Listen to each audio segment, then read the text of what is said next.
The boarding house door slammed shut behind her with a sound like a coffin closing. Eleanor Mercer, Nell to the few people who bothered with kindness, stood on the porch with her carpet bag in one hand and $4 folded into her coat pocket. The autumn wind in Missouri cut through her like it had a personal grudge. She didn't look back. There was nothing to look back for. Mrs. Haverty, the boarding house mistress, had made her position clear that morning over burnt toast and watery coffee. "I can't keep you on charity, Miss Mercer. You've been here 6 weeks without work. I've got paying tenants waiting." Nell hadn't argued. She never did anymore. She'd learned years ago that arguing only made people notice you more, and being noticed when you looked like her, wide hips, thick arms, a body the world had decided was worth commenting on, never ended well. So she'd packed her bag in silence, nodded politely, and left. Now she stood on a street corner in a town that didn't want her, trying to figure out where to go next. She'd spent the last 8 years of her life like this, drifting from place to place, taking whatever work she could find. Laundry, cooking, cleaning. She was good at it too, better than most. But it didn't matter. The women who ran the hiring always looked her up and down with barely concealed disgust, and the men either ignored her entirely or made jokes she was supposed to pretend not to hear. There had been one man, 2 years back. His name was Thomas. They'd exchanged letters for 4 months after he placed an ad in the paper seeking a wife. His words had been kind, thoughtful. He'd written about loneliness and second chances, and Nell had let herself believe just for a moment that maybe she could be someone's second chance. She'd been honest in her letters. She'd told him she was a large woman. She'd even included a photograph, though it had cost her a week's wages and made her feel sick with anxiety. He'd written back saying it didn't matter. So she'd used the last of her savings to travel to Kansas to meet him. The look on his face when he saw her step off the train was something she would never forget. Not anger, not even disappointment. Just nothing. Like she wasn't worth the effort of a reaction. He'd mumbled some excuse about a family emergency and disappeared before she could even set her bag down. She'd stood there on that platform for 20 minutes, waiting, before a station clerk finally told her the man wasn't coming back. She'd cried the whole train ride home. Not because she'd loved him, she'd never even met him, but because it confirmed what she'd always suspected. No one would ever choose her. Not really. Not when there were prettier options. After that, she'd stopped answering ads. Stopped hoping. It was easier that way.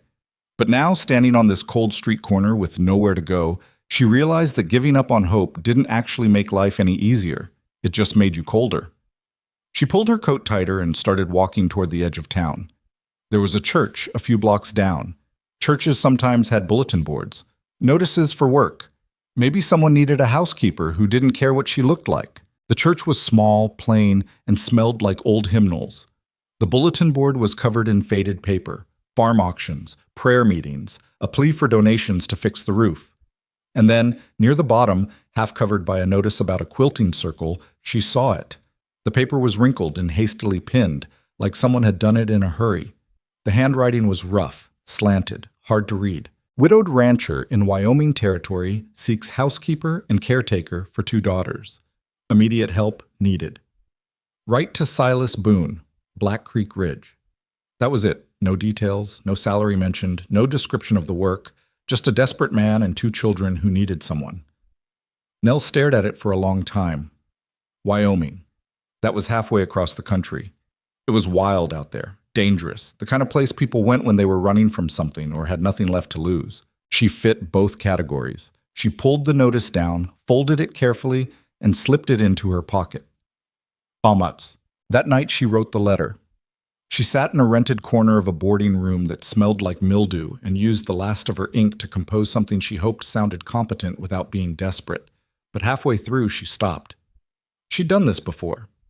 She'd written polite letters and received polite rejections. She'd been careful with her words, and it hadn't mattered. So this time, she decided to tell the truth. Mr. Boone, I am writing regarding your notice for a housekeeper. I am 32 years old, unmarried, and experienced in cooking, cleaning, and caring for children. I am healthy, dependable, and not afraid of hard work. I feel it is only fair to tell you plainly that I am a large woman. I mention this because I have traveled long distances before only to be turned away the moment I arrived. If my appearance is a concern to you, I would prefer you say so now rather than waste both our time. If size does not matter to you, then I am willing to come immediately. Respectfully, Eleanor Mercer. She mailed it the next morning and tried not to think about it. A week passed. Then two. No reply came. She wasn't surprised. She told herself it didn't hurt. But it did. Of course it did. By the third week, her money was nearly gone. She'd found a few days of washing work, but it wasn't enough. She was going to end up on the street, and she knew it. That's when she made the decision. She was going to Wyoming anyway. It was insane. Reckless. The kind of thing desperate people did right before their lives fell apart completely. But Nell had already fallen apart. What was left to lose? She used the last of her money to buy a train ticket west. Sad. The journey took 4 days. The train was loud, cramped, and smelled like sweat and coal smoke. Nell kept to herself in the back of the passenger car, clutching her carpet bag and avoiding eye contact with the other travelers. A few women whispered when she walked past. She heard the word hefty, followed by stifled laughter. She kept her face blank and kept moving. By the time the train pulled into Black Creek Ridge, she was exhausted, hungry, and starting to seriously question her sanity. The platform was rough wood, splintered and uneven. The town beyond it looked like it had been thrown together in a hurry and never quite finished. Buildings leaned, signs were faded. Everything was covered in a fine layer of dust. And standing near the platform were 3 women, all younger than Nell, all prettier, all dressed in traveling clothes that looked far nicer than anything she owned. Her stomach dropped. They were here for the job too. Of course they were. A man approached the group. Tall, lean, weathered. His face was hard to read, but his eyes looked tired. Bone-deep tired. "Silas Boone?" one of the women asked brightly. He nodded. "I'm here about the housekeeper position." "So am I," said another. The third woman smiled. "Me as well." Silas looked at them, then past them, and his gaze landed on Nell. She stood frozen near the edge of the platform, suddenly aware of how out of place she must look. Too big, too plain, too much of everything except what mattered. But Silas didn't look away. He just nodded at her too. "All of you?" Nell managed a stiff nod. Silas rubbed a hand over his face. "All right, let's talk." He led them toward a wagon where 2 small figures waited. The older girl, maybe 12, sat stiff and unsmiling, her arms crossed. The younger one, no more than 5, clung to the side of the wagon with wide, uncertain eyes. "These are my daughters," Silas said quietly. Ruthie and Elsie. The younger girl's hair ribbon was coming loose, hanging crooked against her cheek. Nell noticed. Silas started explaining the job. The pay wasn't much. The ranch was isolated. The work was constant. The girls were difficult. The first woman interrupted him. "How much exactly?" Silas named a number. She blinked. "That's all?" "It's what I can manage." She shook her head. "I'm sorry. I thought this isn't what I expected." She turned and walked back toward the station without another word. The second woman lasted a little longer. She asked about the town, about social opportunities, about whether there were other young people nearby. Silas answered honestly. The town was small. The ranch was far. She'd be alone most of the time except for him and the girls. She smiled tightly. "I think I'll look elsewhere. But thank you." The third woman looked at the children with barely concealed distaste. "You said they were difficult?" Ruthie's jaw tightened. Silas hesitated. "They've been through a lot. Their mother died 8 months ago. They're still adjusting." The woman's smile faded. "I see. Well, I'm not sure I'm the right fit." She left too, and then it was just Nell. Silas looked at her, something unreadable in his expression. "You're still here." "I am." "You came all this way." "I did." "Why?" Nell wasn't sure how to answer that. Because she had nowhere else to go. Because she was tired of running. Because she'd written him a letter he'd never answered and come anyway like a fool. But what she said was, "Because I'm good at this kind of work. And because I don't scare easy." Silas studied her for a long moment. Then Elsie made a small sound. Her ribbon had come completely undone, and she was trying to fix it with clumsy fingers, her face scrunched in frustration. Without thinking, Nell stepped forward. "May I?" Elsie looked at her father. Silas nodded. Nell knelt down carefully and took the ribbon in her hands. It was wrinkled, frayed at the edges. She smoothed it out gently and retied it with steady hands, making sure it sat snug but not tight. "There," she said softly. "That's better." Elsie touched the ribbon, then looked up at Nell with something like wonder. And for the first time since arriving, Nell felt a flicker of something she didn't dare name. Ruthie was watching her with sharp, suspicious eyes. "The others left," Ruthie said coldly. "You will too." It wasn't a question, it was a certainty. Nell looked at her directly. "Maybe," she said honestly, "but not because I wanted to. I don't leave people once I decide they matter." Ruthie's expression didn't change, but she didn't look away either. Silas cleared his throat. "The ranch is an hour's ride. If you're coming, we should go." Nell stood, brushed the dust from her skirt, and picked up her carpet bag. "I'm coming." Silas didn't smile, didn't react. He just gestured toward the wagon. Nell climbed up beside the girls. Elsie scooted a little closer to her. Ruthie stayed stiff and distant. Silas took the reins and the wagon lurched forward. As they rolled out of town, Nell looked back once at the train platform. The other women were already gone, and she realized with a strange certainty that she'd just done something that would change the rest of her life. She didn't know yet whether it would save her or break her, but she was done running. Bets. The ride was quiet.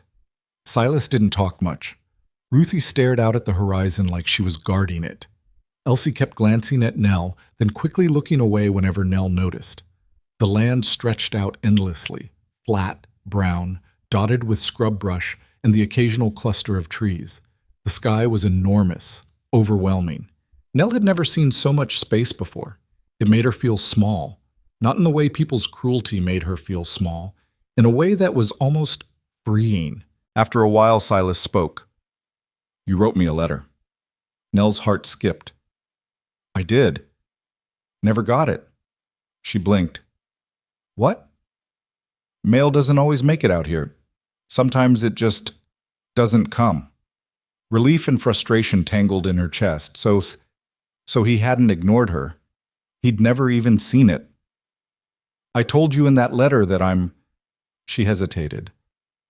I'm larger than most women." Silas glanced at her, then back at the road. "You look fine to me." It wasn't flowery, it wasn't poetic, but it was the first time in years someone had said something like that and meant it without pity or mockery. Nell didn't know what to say, so she said nothing. Elsie tugged on her sleeve. "Are you going to stay?" Nell looked down at the small, hopeful face. "I'm going to try." Ruthie finally turned to look at her. "Everyone says that?" Nell met her gaze. "I know." The silence that followed wasn't comfortable, but it wasn't hostile either. It was just there. After another hour, the ranch came into view. It wasn't much. A house that had seen better days, a barn that leaned slightly to one side, fences that sagged in places, chickens wandering loose. It looked tired, like it had been holding its breath for too long. Silas pulled the wagon to a stop. "This is it." Nell climbed down slowly, looking around. It wasn't pretty, it wasn't welcoming, but it was real. And for the first time in a long time, Nell felt like maybe, just maybe, she'd found a place where she could stop pretending to be smaller than she was. Elsie took her hand without asking. "Come on, I'll show you inside." Ruthie stayed by the wagon, arms crossed, watching. Silas met Nell's eyes for just a moment. "Welcome to the Boone Ranch," Nell nodded and stepped inside. The house smelled like smoke and old bread. The kitchen was a disaster, dishes piled in the basin, a pot left on the stove with something burned stuck to the bottom. The floor hadn't been swept in weeks, maybe longer. But beneath the mess, Nell could see bones of something good.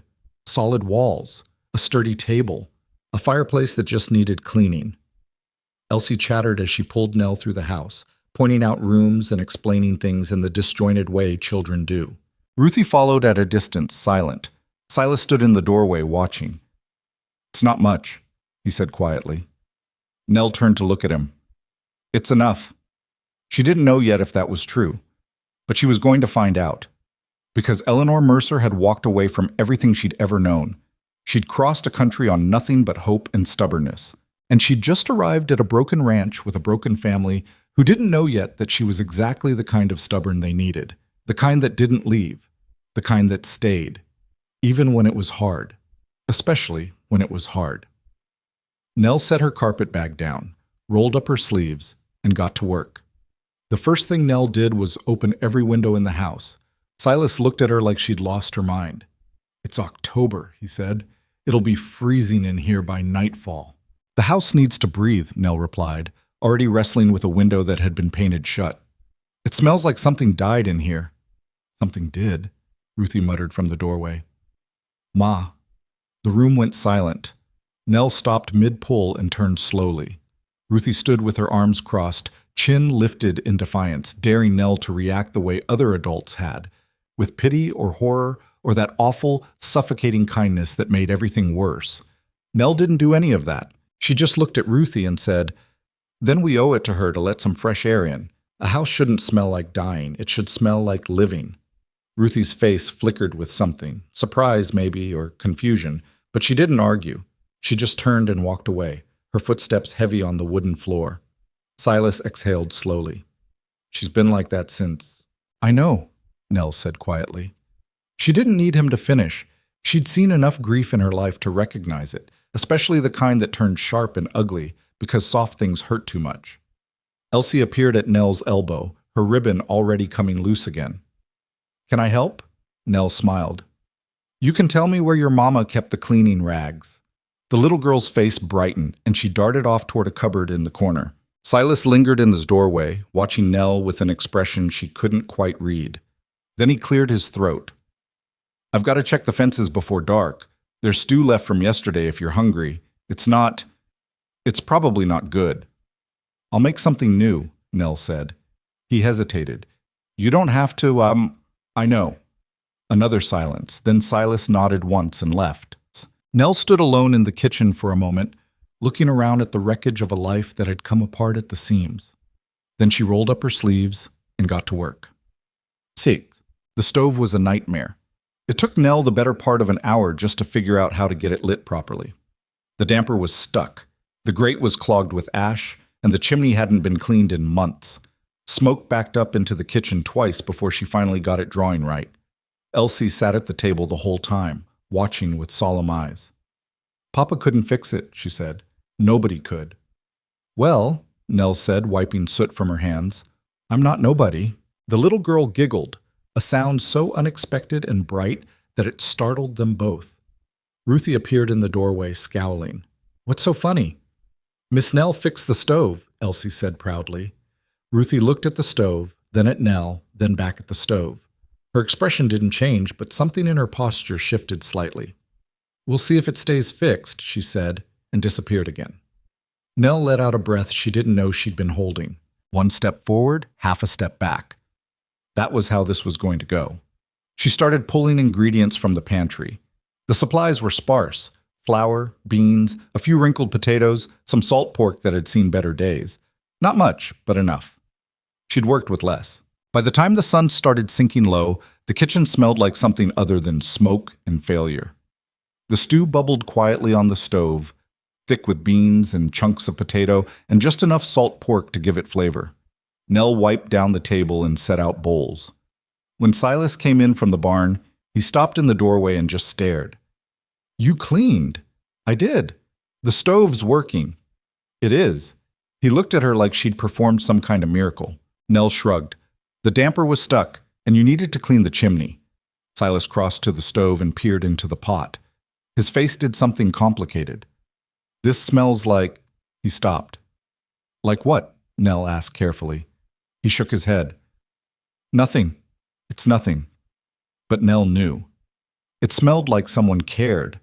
Maybe that was the same thing as nothing in a house that had forgotten how to live. Ruthie came in when Nell called for supper, moving slow and suspicious like she was walking into a trap. Elsie climbed into her chair and immediately reached for her spoon. Silas sat down heavily, exhaustion written in every line of his body. Nell served the stew and sat down last. For a few minutes, no one spoke. They just ate. Then Elsie said, "This tastes like Mama's." The air went tight. Ruthie's spoon clattered against her bowl. Her face flushed red. "It doesn't," she snapped. It's nothing like Mama's. Elsie's eyes went wide and wet. But it does. It doesn't. Ruthie shoved her chair back and stormed out of the kitchen. Silas closed his eyes. Ruthie. Let her go, Nell said quietly. He looked at her, torn. Let her go, Nell repeated. She's not mad at the stew. Silas sank back in his chair, the fight draining out of him. Elsie sniffled. I didn't mean to make her mad. You didn't, Nell said gently. She's just hurting. Hurt makes people angry sometimes. Are you going to leave now? Elsie whispered. The question hung in the air like smoke. Nell set down her spoon and looked at the little girl. No. But Ruthie yelled. People yell sometimes. That doesn't mean I leave. Elsie stared at her, desperate to believe. Silas said nothing, but his jaw worked like he was chewing on words he didn't know how to say. They finished supper in silence. Afterward, Nell washed the dishes while Silas put Elsie to bed. She heard him moving around upstairs, the creak of floorboards, the low murmur of his voice reading something. When he came back down, he found Nell sitting at the kitchen table, hands wrapped around a cup of weak tea. He poured himself a cup and sat across from her. They didn't speak for a long time. The fire crackled. The wind rattled the windows. Finally, Silas said, Her name was Eliza. Nell looked up. My wife, he continued, staring into his cup. She died in February. Fever. It came on fast, 3 days, and she was gone. I'm sorry. She used to make stew just like that, same way. She'd hum while she cooked. His voice cracked slightly. I haven't heard humming in this house since she died. Nell's throat tightened. I didn't mean to. No, Silas said quickly. It's not. It's good. It's just hard. Hard's better than empty, Nell said quietly. He looked at her then, really looked at her, and something passed between them that neither could name. Thank you, he said. For staying, for fixing the stove, for... He gestured vaguely. All of it. Nell nodded. Where do I sleep? Silas blinked like he'd forgotten that part. There's a room upstairs, next to the girls. It's small. It was supposed to be a sewing room, but Eliza never... He stopped. It's yours. Thank you. They sat a while longer in the quiet. Then Nell stood, rinsed her cup, and went upstairs. The room was small, like he'd said, barely big enough for a narrow bed and a trunk, but it had a window that looked out over the dark fields, and the bed had clean sheets. It was more than she'd had in months. Nell lay down fully clothed and stared at the ceiling. Somewhere down the hall, she heard Ruthie crying. She listened for a moment, then got up and walked quietly to the girl's door. It was closed. Nell didn't knock. She just stood there, hand hovering over the wood, and whispered, I'm not going anywhere. She didn't know if Ruthie heard, but she said it anyway. Then she went back to her room and finally let herself sleep. Bussing. The days started to blur together. Nell woke before dawn and worked until after dark.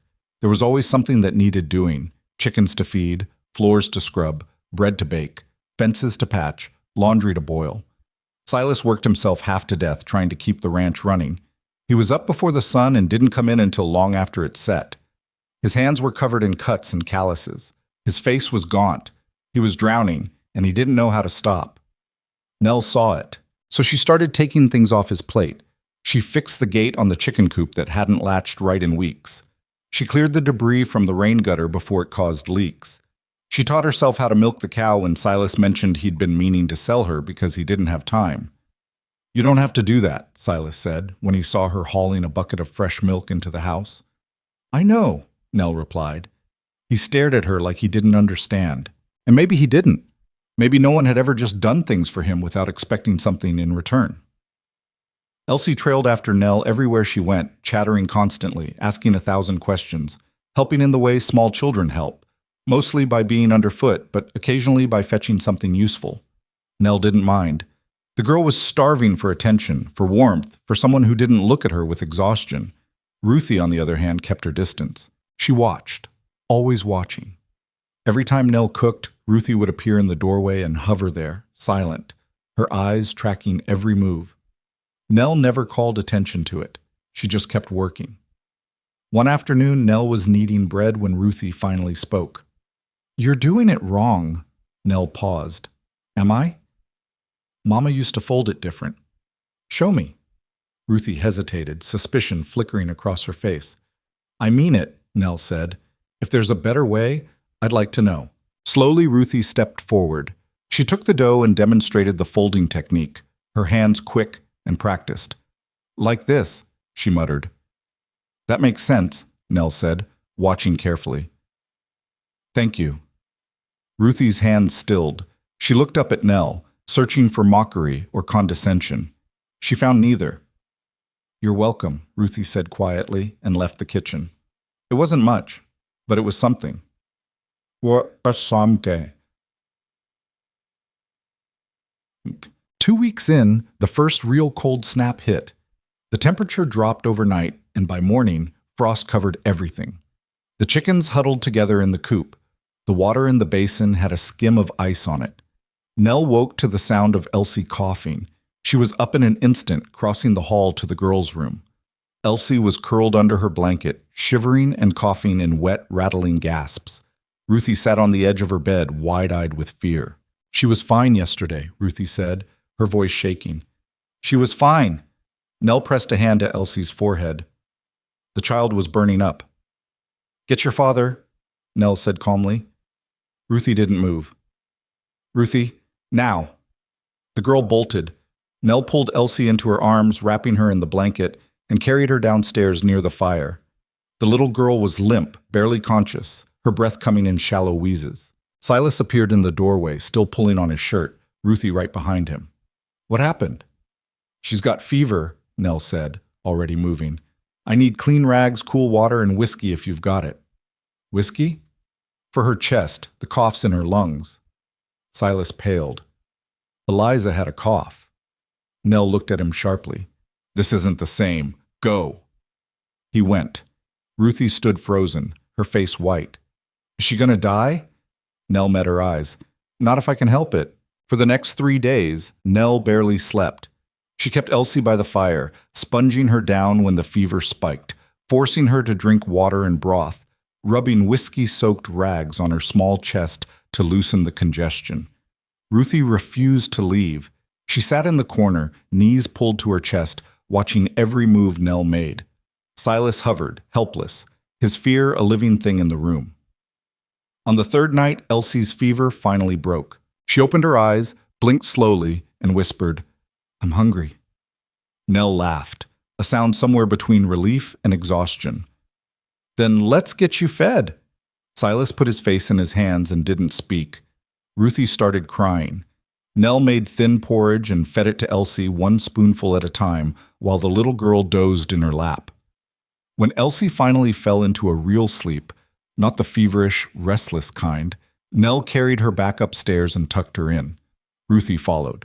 You saved her, Ruthie said, her voice small. Nell shook her head. She's strong. She saved herself. But you stayed. Nell looked at her. I told you I would. Ruthie's face crumpled, and before Nell could react, the girl threw her arms around her and held on tight. Nell froze for a heartbeat, then slowly wrapped her arms around Ruthie and held her while she sobbed. I thought she was going to die like Mama, Ruthie choked out. I know, Nell whispered. I know. They stood there for a long time, in the dark, holding on to each other. When Ruthie finally pulled away, her face was blotchy and wet, but something in her had shifted. You can call me Ruth, she said quietly. If you want. Nell's chest ached. All right, Ruth. The girl nodded and climbed into bed beside her sister. Nell went back downstairs. Silas was still sitting by the fire, staring into the flames. She's asleep, Nell said. He nodded. Thank you. You don't have to keep thanking me. I do, though. He looked up at her, his eyes red-rimmed. I don't know what I would have done if... But you didn't have to, Nell said firmly. She's fine. It's over. Silas stood, crossed to where she stood, and for a moment she thought he might hug her. Instead, he just looked at her with something raw and grateful and too big for words. You're a good woman, Nell Mercer. Nell didn't know what to say to that, so she just nodded and went upstairs to finally sleep. After that, things changed. Ruth stopped watching Nell like an enemy and started watching her like a student. She asked questions. She helped in the kitchen. She even smiled once or twice. Elsie recovered quickly, bouncing back with the resilience only children have. Within a week, she was trailing after Nell again, chattering nonstop. The ranch started to feel less like a graveyard and more like a home. Nell fixed the sagging fence posts. She reorganized the pantry. She patched the hole in the barn roof before the next rain came. Silas started looking less like a man on the edge of collapse, and more like someone who could breathe again. They fell into a rhythm. Mornings were for chores. Afternoons were for cooking, mending, teaching the girls their letters. Evenings were for sitting by the fire while the wind howled outside. And late at night, after the girls were asleep, Nell and Silas would sit together at the kitchen table in the quiet dark. They didn't talk much. But the silence wasn't empty. It was full of something neither of them wanted to name yet. One night, Silas said, "I don't know how we managed before you came." Nell looked at him. "You managed because you had to. That's not the same as living." "No," she agreed. "It's not." They sat in the stillness, the fire burning low. "Do you miss it?" he asked. "Where you came from?" Nell thought about that, about the boarding houses, the rejection, the loneliness that had followed her from town to town like a shadow. "No," she said honestly. "There's nothing to miss." Silas nodded slowly. "I'm glad you stayed." Something in her chest tightened. "Me too." He looked like he wanted to say more, but he didn't, and Nell didn't push, because whatever was growing between them was fragile, and fragile things needed time. Then one morning, everything shifted. Nell was making breakfast when Elsie came running into the kitchen, her face bright with excitement. Mama Nell, look what I drew!" She shoved a piece of paper at Nell, covered in wobbly crayon flowers. Nell took it, smiling. "That's beautiful, sweetheart." And then the words registered. Mama Nell. The kitchen went still. Ruth stood in the doorway, eyes wide. Silas was at the table, frozen with his coffee cup halfway to his mouth. Elsie blinked up at Nell, oblivious. "Do you like it?" Nell's throat closed. "I love it," she managed. Elsie beamed and ran off to play. The silence that followed was deafening. Ruth looked at Nell, then at her father, then back at Nell. Silas set down his cup carefully. "Nell, it's fine," she said quickly. She's little. She doesn't—" "She does," Silas said quietly. "And maybe that's not a bad thing." Nell turned to look at him. His face was serious, open, something vulnerable flickering in his eyes. "You've been here 6 weeks," he said, "and in 6 weeks, you've done more for this family than anyone has in the last 8 months. You've kept us alive. You've kept us together." "You weren't just anything." His voice was firm. "You saved Elsie. You brought Ruth back from wherever she'd gone. You made this house feel like a home again." Nell's hands trembled. "Don't," she whispered. "Don't what?" "Don't say things you'll regret later." Silas stood, crossed to her, and looked her straight in the eye. "I won't regret it," he said. "You're important to us. To me." The words hung in the air between them. Ruth was still standing in the doorway, watching with sharp, knowing eyes, and Nell realized, with a jolt of terror, that everything had just changed. She wasn't just the housekeeper anymore. She was something else, something dangerous, because women like her didn't get to have this. They didn't get to matter.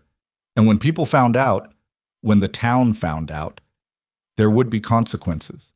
But standing there in that kitchen, with Silas looking at her like she hung the moon and Ruth watching with cautious hope, Nell made a choice.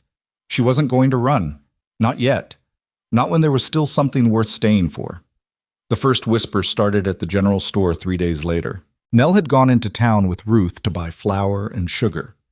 It was the first time she'd left the ranch since arriving, and she hadn't wanted to go, but Silas needed to work the far pasture and someone had to watch Elsie, which meant Ruth came along to help carry supplies. The girl had been excited, chattering the whole wagon ride about showing Nell the town properly, pointing out landmarks that didn't look like much of anything to Nell's eyes. They tied up outside Hutchins' general store, and the moment they walked through the door, the conversation inside died. 3 women stood near the counter, baskets on their arms, dressed in their town finery.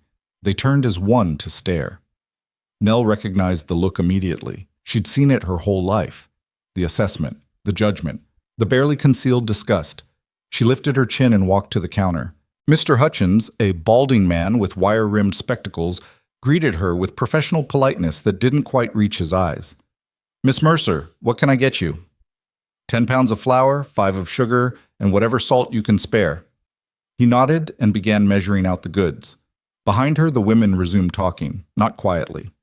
"Living out there all alone with him," one of them said. "It's improper." "More than improper," another replied. "It's shameful. Those poor girls." "Well, what did you expect? A woman like that has no sense of decency." Ruth's face went red. She opened her mouth to say something, but Nell caught her wrist and squeezed gently. "Don't," Nell murmured. "But I know." Mr. Hutchins packed the supplies in silence, his discomfort obvious. He named a price, and Nell counted out the money carefully. As they were leaving, one of the women called out, "Shame on you." Nell stopped in the doorway. Ruth turned, furious. "You don't know anything about—" "Ruth," Nell said quietly, "we're leaving. But now." They walked out into the cold sunlight, and Nell kept her spine straight until they reached the wagon. Only then did she allow herself to exhale. Ruth was shaking with anger. They had no right. "They had every right," Nell said, loading the supplies. "It's their town." "It's wrong. Lots of things are wrong." Ruth stared at her. "Aren't you mad?" Nell climbed onto the wagon seat. "Being mad won't change their minds." "So you're just going to let them talk about you like that?" Nell picked up the reins. "I've been hearing worse my whole life, Ruth. Words only have the power you give them." But as they rode home, Nell felt the familiar weight settling back onto her shoulders. The weight she'd thought maybe, just maybe, she'd left behind when she came to Wyoming.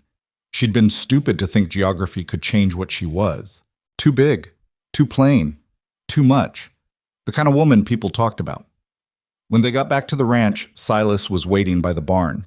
He took one look at Ruth's face and knew something had happened. "What is it?" Ruth exploded. "The women in town were horrible to Nell. They said awful things, and Mr. Hutchins just stood there and—" "Ruth," Nell interrupted. "It's fine. It's not fine." Silas looked at Nell. "What did they say?" "Nothing that matters." "Nell." She met his eyes. "They said what people always say about situations like this. An unmarried woman living with a widower. It looks bad. They're not wrong." "They are wrong," Silas said, his voice hard. "You're here working, taking care of my children. There's nothing improper about that." "Doesn't matter what's true," Nell said. "Matters what they believe." Silas's jaw tightened. "Then they can—" "Papa," Ruth interrupted, her voice suddenly small. "Are they going to make Nell leave?" The question hung in the air. Silas looked at his daughter, then at Nell. "No," he said firmly. "No one's making anyone leave." But Nell saw the worry in his eyes, and she knew that no matter how much he wanted to protect her, there were forces bigger than both of them at work. The whispers grew louder over the next few weeks. Nell tried to ignore them, but they followed her everywhere. When she went to town, people stared. When she walked past the church on Sunday, not attending, just passing by, the congregation leaving after services fell silent and watched her go. She heard the words even when they weren't spoken aloud. Indecent, shameful, corrupting those poor motherless children. Ruth grew more defensive by the day. She snapped at anyone who said a word against Nell, which only made things worse. Elsie was oblivious, thank goodness. She still called Nell Mama Nell without thinking, still followed her everywhere, still climbed into her lap at night to hear stories. Silas tried to shield them from it, but he couldn't be everywhere at once. And then Deacon Caldwell came to the ranch. It was a gray afternoon in early December when the man rode up on a tall black horse, dressed in his Sunday clothes, despite it being midweek. Nell was hanging laundry when she saw him coming. Her stomach tightened. She'd seen men like him before, righteous men, the kind who believed their opinions were facts and their judgments were divine. She went inside and found Silas. "There's a man here. Looks official." Silas came to the door, and his face darkened when he saw who it was. "Caldwell?" "Boone." The deacon dismounted and approached the porch. "We need to talk." "About what?" Caldwell's eyes flicked to Nell, who stood in the doorway behind Silas. "Privately would be best." Anything you need to say, you can say in front of Miss Mercer. The deacon's mouth thinned. Very well, the church board has asked me to speak with you regarding the living arrangements on this ranch. My living arrangements are none of the church's business. They are when they set a poor example for the community, Caldwell said. You have an unmarried woman living under your roof, Mr. Boone. No chaperone, no proper oversight. It's causing scandal. She's my housekeeper, Silas said flatly. She cares for my children. Be that as it may, the situation is inappropriate. We're asking you to make other arrangements. Nell's blood went cold. Silas took a step forward. You're asking me to fire her. We're asking you to do what's right for your daughter's moral upbringing. My daughters are thriving for the first time since their mother died, Silas said, his voice dangerous. And you want me to destroy that because some busybodies in town don't like the way it looks? Caldwell's face reddened. It's not about appearances. It's about decency. About protecting... Get off my land. Mr. Boone, now. The deacon stared at him, then looked past him at Nell. The contempt in his eyes was naked and ugly. You're making a mistake, he said. The church board won't let this stand. Let them try, Silas said. Caldwell mounted his horse and rode away without another word. Silas stood on the porch, shaking with anger. Nell touched his arm lightly. You shouldn't have done that. What should I have done? He turned to her. Thrown you out to make them happy? Maybe. No. His voice was absolute. No, you're staying. Silas, I don't care what they think. I don't care what they say. You're part of this family now, and I'm not giving you up because a bunch of hypocrites think they know what's best for my children. Nell's throat tightened. You barely know me. I know enough. They stood there in the cold, and Nell realized with a sinking feeling that this was going to get worse before it got better. Ruth appeared in the doorway. What did he want? Nothing important, Silas said. Don't lie to me, Ruth said sharply. I heard him. He wants Nell gone. Silas sighed. Ruth, I won't let them, she said, her voice fierce. I won't let them take her away. No one's taking anyone away. But Ruth's eyes were wet, and Nell saw the terror in them. The fear of losing someone again. She knelt down and took Ruth's hands.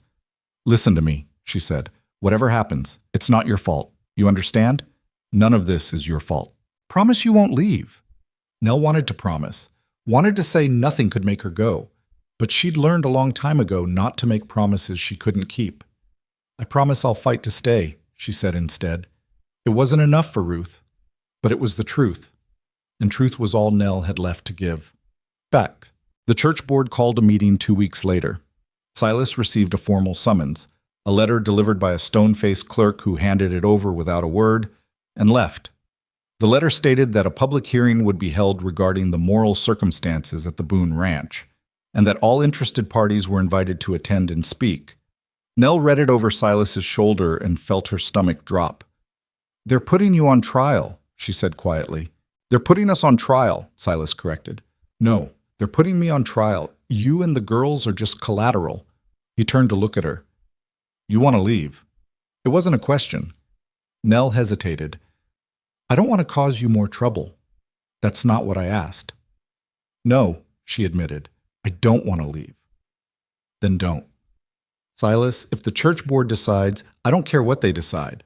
You should, Nell said. They have power. They can make life very difficult for you, for the girls. Throwing you out would make it easier. His voice was sharp. You think Ruth would forgive me for that? You think Elsie would understand why the woman she calls Mama suddenly disappeared? Nell flinched. We fight this, Silas said, together. And if we lose, then we lose together. It should have been romantic, noble, but all Nell felt was afraid, because she'd seen how this story ended before. The woman always lost, the woman always got blamed, and the man always walked away clean. That night she lay awake staring at the ceiling, listening to the wind howl outside. She could leave before the hearing, pack her bag and disappear. It would be easier for everyone. But then she thought about Ruth's face, Elsie's laughter, the way Silas looked at her like she mattered, and she knew she couldn't do it. Not again. She'd run from cruelty her whole life, and it had never made her safer. Maybe it was time to stop running. The week before the hearing, something unexpected happened. Nell was in the barn feeding the chickens when she heard a wagon pull up outside. She wiped her hands and went to see who it was. A woman climbed down from the driver's seat, middle-aged, sturdy, with graying hair and a no-nonsense expression. "You Nell Mercer?" "I am. I'm Sarah Pritchard. I run the boarding house on 3rd Street. Nell braced herself for another lecture about propriety, but Sarah surprised her. "I hear the church board's giving you trouble." "That's one way to put it," Sarah snorted. "Caldwell's always been a jackass. Thinks he's the moral authority of the whole territory because he can quote scripture." Nell blinked. "I'm sorry. Why are you here?" "To tell you I'll be at that hearing," Sarah said, "and I'll be speaking on your behalf. You don't even know me." "Don't need to. I know Silas Boone. Known him since he came out here 10 years ago. Good man, honest, and I've heard what his daughters look like now compared to 6 months ago." She fixed Nell with a steady gaze. "Anyone with eyes can see you've been good for that family." Nell's throat tightened. "The town doesn't think so. The town's full of busybodies with nothing better to do than tear down anyone who makes them uncomfortable." Sarah stepped closer. "You're a big woman. I imagine you've dealt with that your whole life." Nell stiffened. "I'm not trying to hurt you," Sarah said. "I'm trying to tell you I understand. People are cruel when they see something they don't understand. And a woman who doesn't apologize for taking up space scares the hell out of them." "I'm not trying to scare anyone." "I know, but you do anyway, because you exist loudly." Sarah smiled. "Keep existing loudly, Miss Mercer, and I'll back you up when that hearing comes." She climbed back onto her wagon and drove away, leaving Nell standing in the yard, stunned. When she told Silas about it later, he smiled for the first time in days. "Sarah's a good woman. If she's on our side, others might be too." "Or it might make things worse," Nell said. "Since when are you a pessimist?" "Since reality taught me to be." Silas reached across the table and took her hand. The gesture was simple, but it felt enormous. "We're going to get through this," he said. Nell looked at their joined hands. His were rough, scarred from work. Hers were the same. "I don't know how to do this," she admitted quietly. "Do what?" "Believe that things might actually work out." Silas's grip tightened. "Then let me believe for both of us." It was the kind of thing that should have sounded absurd, melodramatic. But in that moment, in that kitchen, it felt like the only real thing in the world. Chuck. The night before the hearing, Silas asked her a question she'd been dreading. They were sitting by the fire, the girls asleep upstairs. The house was quiet except for the crackling logs. "Nell," he said carefully, "if things go badly tomorrow, don't. I need to say this." She looked at him, her chest tight. "If they try to force you out," he continued, "I have a way to stop them." "What way?" He took a breath. "We could get married." The air left Nell's lungs. "If we were married," Silas went on, "they'd have no grounds to complain. It would solve everything." Nell stared at him. "You're asking me to marry you to shut up the church board." "I'm asking you to marry me because I don't want to lose you," he said. "And if marriage is what it takes to keep you here, then that's what we'll do." It was everything Nell had ever wanted and exactly what she'd feared most, because this wasn't love. This was strategy. "No," she said. Silas blinked. "What?" "No, I won't marry you like this." "Nell, do you love me?" The question came out harsher than she intended. He hesitated. "I care about you, deeply. You've become—" "That's not what I asked." His silence was answer enough. Nell stood, her hands shaking. "I won't be your solution, Silas. I won't be the woman you married because you had no other choice." "It's not like that." "It's exactly like that." Her voice cracked. "I've spent my whole life being someone's last option, the woman no one wanted until they needed something. I won't do it again, not even for you." "You're not—" He stood too, frustrated. "You're twisting this." "Am I?" She faced him. "Tell me honestly, if the town wasn't pressuring you, if there was no hearing tomorrow, would you be asking me this?" He opened his mouth, closed it, and that was all she needed to know. "I'll fight for my place here," she said quietly. "But I won't marry you out of desperation. If you ever ask me again, it needs to be because you can't imagine your life without me in it, not because it's convenient." She walked upstairs and left him standing by the fire. In her room, she sat on the edge of the bed and let herself cry. Because she'd just refused the only proposal she'd ever gotten, and she'd done it because she loved him too much to accept anything less than real. The morning of the hearing dawned cold and gray. Nell dressed carefully in her best dress, which wasn't much, but it was clean and mended. She tied her hair back and looked at herself in the small mirror above the wash basin. She looked tired, scared, but she wasn't running. Downstairs, Silas was already dressed, his face grim. The tension from last night hung between them, thick and uncomfortable. Ruth appeared, her face pale. "I'm coming with you." "No," Silas said immediately. "You're staying here with Elsie." "I'm coming," Ruth insisted. "I'm not letting them talk about Nell without me there." "Ruth, I'm 12, not 5. I can speak for myself." Silas looked at Nell, helpless. Nell knelt in front of Ruth. "You don't have to do this." "Yes, I do," Ruth said, her voice steady. "You stayed for us. Now I'm staying for you." Nell's eyes burned. "All right," she whispered. "All right." They loaded into the wagon, Silas, Nell, and Ruth. Elsie stayed behind with a neighbor woman who'd agreed to watch her, oblivious to what was happening. The ride into town was silent. When they arrived at the church, it was already packed. The entire town had come to watch. Nell's stomach turned. They walked in together, and every head turned. The murmuring started immediately. Deacon Caldwell stood at the front near the pulpit, flanked by 2 other board members, both older men with severe faces. A magistrate sat off to the side. A neutral third party brought in to officiate. Silas guided Nell to a bench near the front. Ruth sat between them, her spine straight. The magistrate called the room to order. "We're here to address concerns raised by the church board regarding the living situation at the Boone Ranch," he said. "Deacon Caldwell will present the complaint." Caldwell stood, his face solemn. "Gentlemen, ladies," he began, "we are here because we care about the moral fabric of our community. Mr. Silas Boone is a widower with 2 young daughters. For the past 3 months, he has had an unmarried woman living in his home with no chaperone, no oversight. This woman, Miss Eleanor Mercer, has no family here, no reputation to speak of, and no ties to our community. Her presence in that house is improper at best, scandalous at worst. We believe it sets a dangerous example for the children of Black Creek Ridge, and we ask that the situation be rectified immediately." He sat down. The magistrate looked at Silas.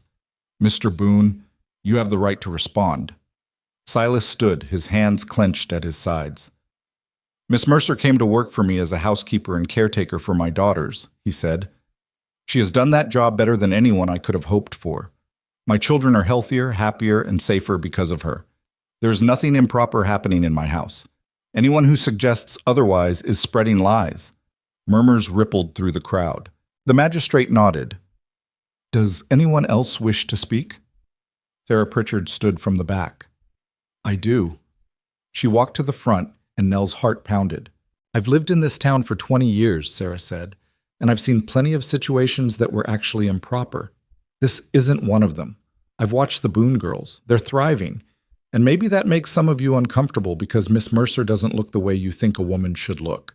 But that's your problem, not hers." Someone in the crowd scoffed. Sarah turned. "You got something to say, Martha? Because I remember when your husband was stepping out on you with the saloon girl and the church board didn't say a word." The room erupted. The magistrate banged his gavel. "Order!"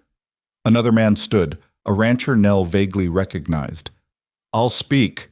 The Boone Ranch was falling apart before Miss Mercer arrived. Silas was running himself into the ground. Now the place looks like someone cares again. Whatever she's doing, it's working. One by one, others stood. The schoolteacher testified that Ruth's behavior had improved dramatically. A shopkeeper admitted Nell had always been polite and respectful. Even old Doc Harrison stood and said he'd checked on Elsie after her fever and that Nell's care had likely saved the child's life. But there were dissenters too, plenty of them. Women who insisted Nell's size made her unseemly. Men who claimed no decent woman would live unchaperoned with a widower. The arguments flew back and forth, getting louder, more heated. And then Ruth stood. The room fell silent. She was just a child, skinny, pale, her hands trembling, but she walked to the front and every eye followed her. The magistrate looked surprised. "Young lady, I want to talk," Ruth said. "Ruth," Silas started. "Let her speak," the magistrate said. Ruth turned to face the crowd, and Nell saw the terror in her eyes. But she didn't back down. "My mama died in February," Ruth said, her voice shaking. "And after she died, everything got bad, really bad. We didn't eat right. The house was always cold. Papa couldn't keep up, and I couldn't help because I didn't know how. Elsie cried all the time. I cried all the time, and nobody came. Nobody cared." Her voice broke. "People brought food for a week, maybe 2. Then they stopped. Everyone went back to their lives, and we were just stuck in this awful, quiet house where Mama used to be." Tears streamed down her face. Then Nell came, and she didn't care that we were a mess. She just stayed. She fixed things. She made the house warm again. She made Elsie laugh. She taught me how to make Mama's bread so I could remember her. Ruth looked directly at Deacon Caldwell. "You say she's bad for us? You don't know anything. She saved us. All of you talked about helping, but she actually did it." The room was dead silent. Ruth turned to Nell, her face crumpling. "Please don't make her leave, please." And then she broke down completely. Silas moved to go to her, but Nell was faster. She stood cross to Ruth and pulled the girl into her arms. Ruth sobbed against her and Nell held her tight, ignoring every eye in the room. The magistrate cleared his throat. "Does anyone else wish to speak?" Nell straightened, Ruth still clinging to her. "I do," she said. The magistrate hesitated, then nodded. "Go ahead." Nell looked out at the sea of faces, some sympathetic, some hostile, most just curious. "I'm not going to stand here and defend myself," she said, "because I know what you see when you look at me. I've seen those looks my whole life. You see someone who's too big, too plain, not good enough." Someone shifted uncomfortably. "But those girls," Nell continued, gesturing to Ruth, "they didn't care about any of that. They were hungry and scared and hurting, and all they wanted was someone who would stay, so I did." Her voice grew stronger. "You can call me improper. You can say I'm scandalous, but I know what I am. I'm the woman who kept that family alive when everyone else walked away. And if that's not good enough for you, then maybe the problem isn't me." She sat down, her heart hammering. The magistrate looked at Caldwell. "Anything else?" The deacon's face was red, but he shook his head. "Then I'll make my ruling," the magistrate said. "After hearing testimony from both sides, I find that there is no evidence of impropriety at the Boone Ranch. Miss Mercer is employed in a legitimate capacity, and the children appear to be well cared for. The complaint is dismissed." He banged the gavel. Caldwell shot to his feet. "This is dismissed," the magistrate repeated firmly. "And Deacon, I'd suggest the church board spend more time worrying about actual problems instead of inventing them." The room erupted again, some in anger, some in relief. Nell sat frozen, unable to believe it was over. Silas put his hand on her shoulder, and when she looked up at him, his eyes were wet. "You did it," he said. "We did it," she corrected. Ruth hugged her again, still crying. And for the first time in her life, Nell stood in a room full of people and didn't feel small. She felt seen. Actually, truly seen. They left the church together, and as they walked out into the cold afternoon, Nell realized something had shifted. Not in the town, there would always be people who hated her, but in herself. She wasn't the woman who'd stepped off that train anymore. She was someone who'd stood her ground, someone who'd fought for what mattered, someone who'd won. And as Silas helped her into the wagon, his hand lingering on hers for just a moment longer than necessary, Nell allowed herself to hope that maybe, just maybe, there was more to win still. The ride back to the ranch felt different than the ride into town. The tension that had coiled tight in Nell's chest for weeks had finally loosened, and she sat in the wagon feeling strangely hollow.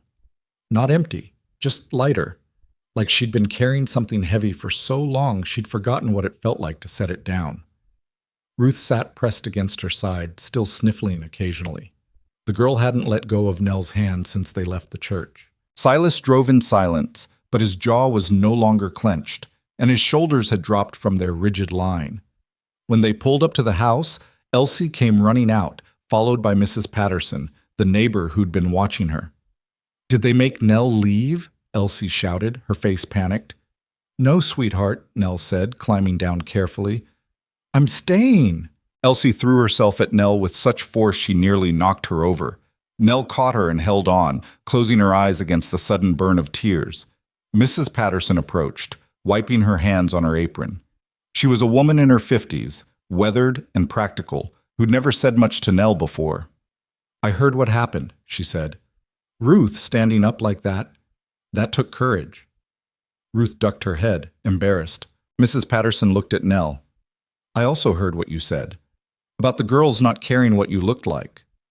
Nell braced herself for judgment, but Mrs. Patterson just nodded. My daughter was like you, big girl. World was cruel to her. She died 3 years ago in childbirth, and sometimes I wonder if things would have been different if just one person had told her she was enough as she was. Her voice caught. What I'm trying to say is, you did good today, standing up like that. She turned and climbed into her wagon before Nell could respond. Nell stood there, Elsie still wrapped around her waist, and felt something crack open inside her chest. Silas touched her shoulder gently. Come on, let's get inside. That night, after the girls were in bed, Nell and Silas sat at the kitchen table like they always did. But the silence felt different now, charged with something that hadn't been there before. Or maybe it had always been there, and they'd just been too afraid to acknowledge it. Silas was the one who finally spoke. What you did today? Don't, Nell said quietly. I didn't do anything special. You stood in front of the whole town and told the truth. That's not nothing.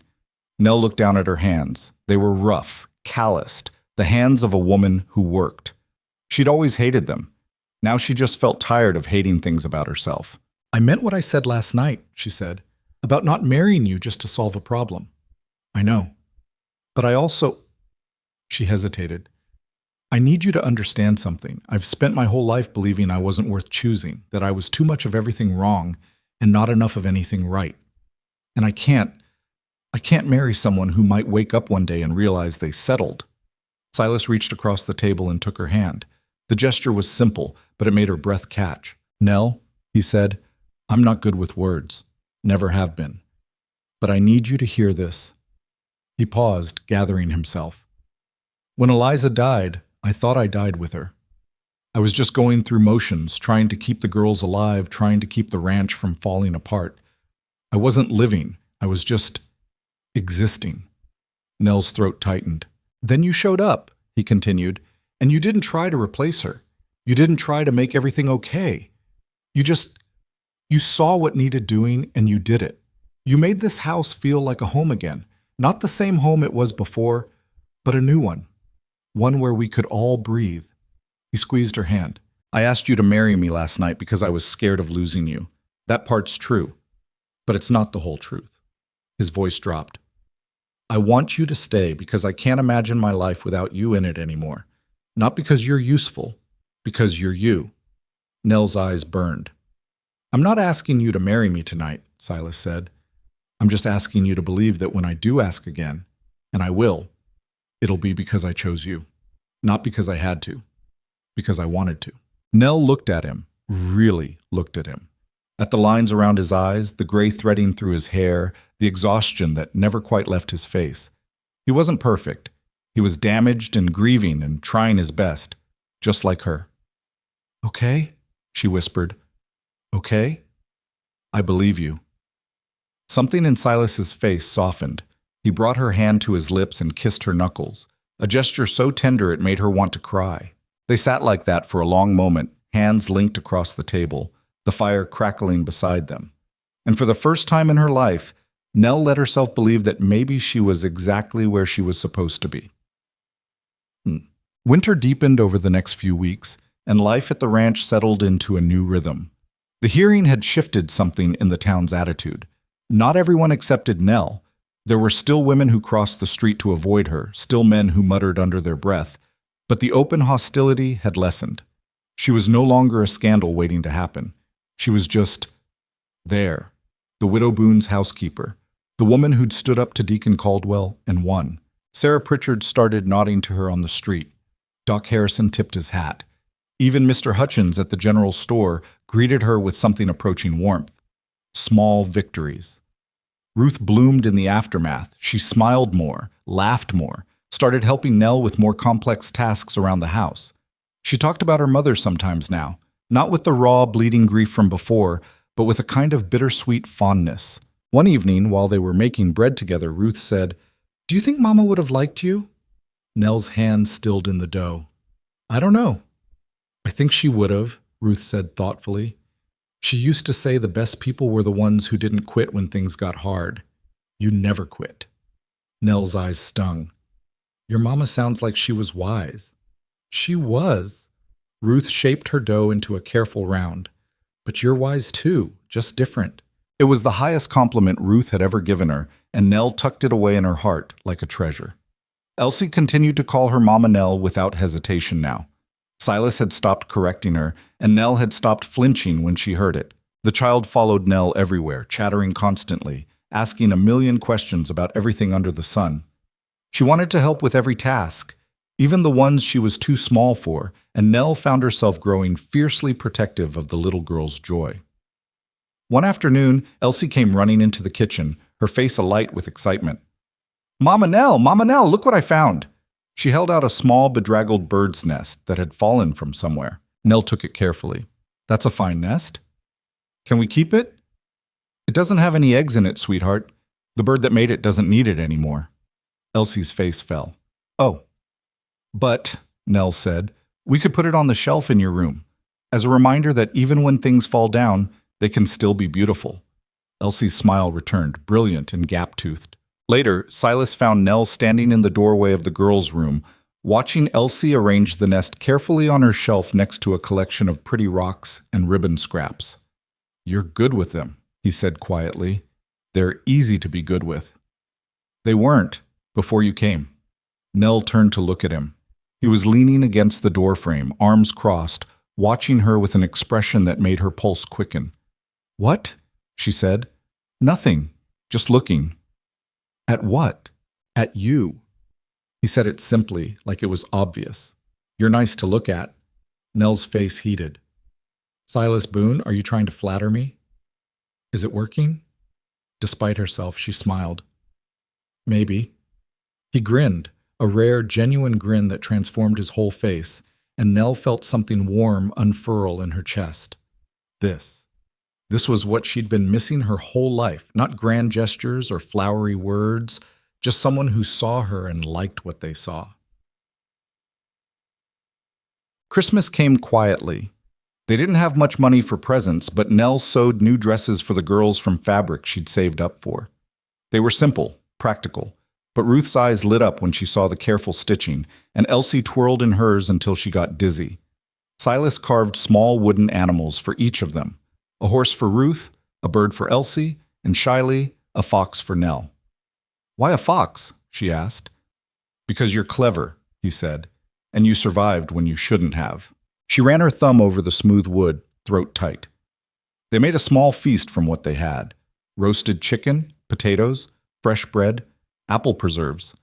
It wasn't fancy, but it was warm and filling and made with care. After supper, they sat by the fire while snow fell outside. Elsie fell asleep in Nell's lap, and Ruth leaned against her father's shoulder, drowsy and content. "This is the best Christmas we've had in a long time," Ruth murmured. Silas met Nell's eyes over the girls' heads, and the look that passed between them was full of things they weren't ready to say out loud yet. But they were getting closer. January brought a hard freeze. The temperature dropped so low that the water in the trough froze solid, and getting through each day became a battle against the cold. Nell worked tirelessly to keep the house warm, the fire fed, the food supplies stretched. Silas spent long hours breaking ice, tending the animals, making sure the barn was secure. They were exhausted, but they were managing. Then the blizzard hit. It came on fast, the sky turning dark in the middle of the day, the wind picking up until it howled like something alive. Snow came down in thick, blinding sheets. Silas barely made it back from the barn before the storm closed in completely. They were trapped inside for 3 days. The world outside disappeared into white nothingness. The wind screamed. The house shook. They huddled near the fire and rationed their supplies and waited it out. On the second night, the girls were both asleep upstairs, and Nell sat by the fire trying to stay warm. Despite the blaze, the cold seeped through the walls, relentless and mean. Silas came downstairs and found her shivering.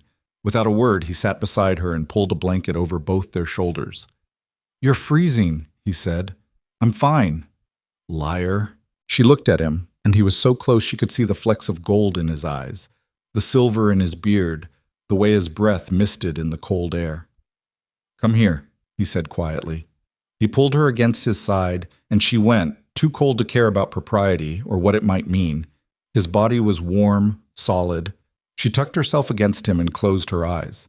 They sat like that for a long time, neither speaking, just breathing together in the firelight. "Nell," Silas said eventually.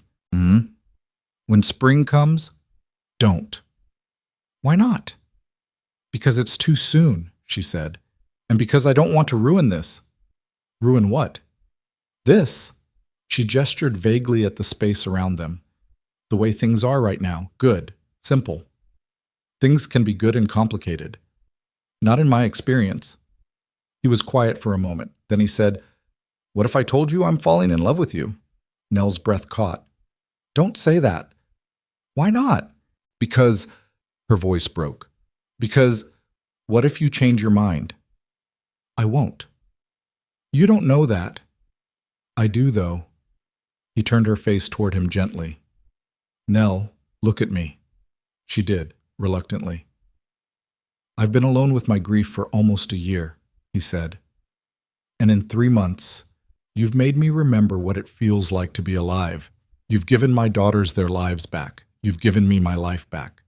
His thumb brushed her cheek. "I'm not going to change my mind." Nell's eyes filled with tears. "I'm scared." "I know, so am I."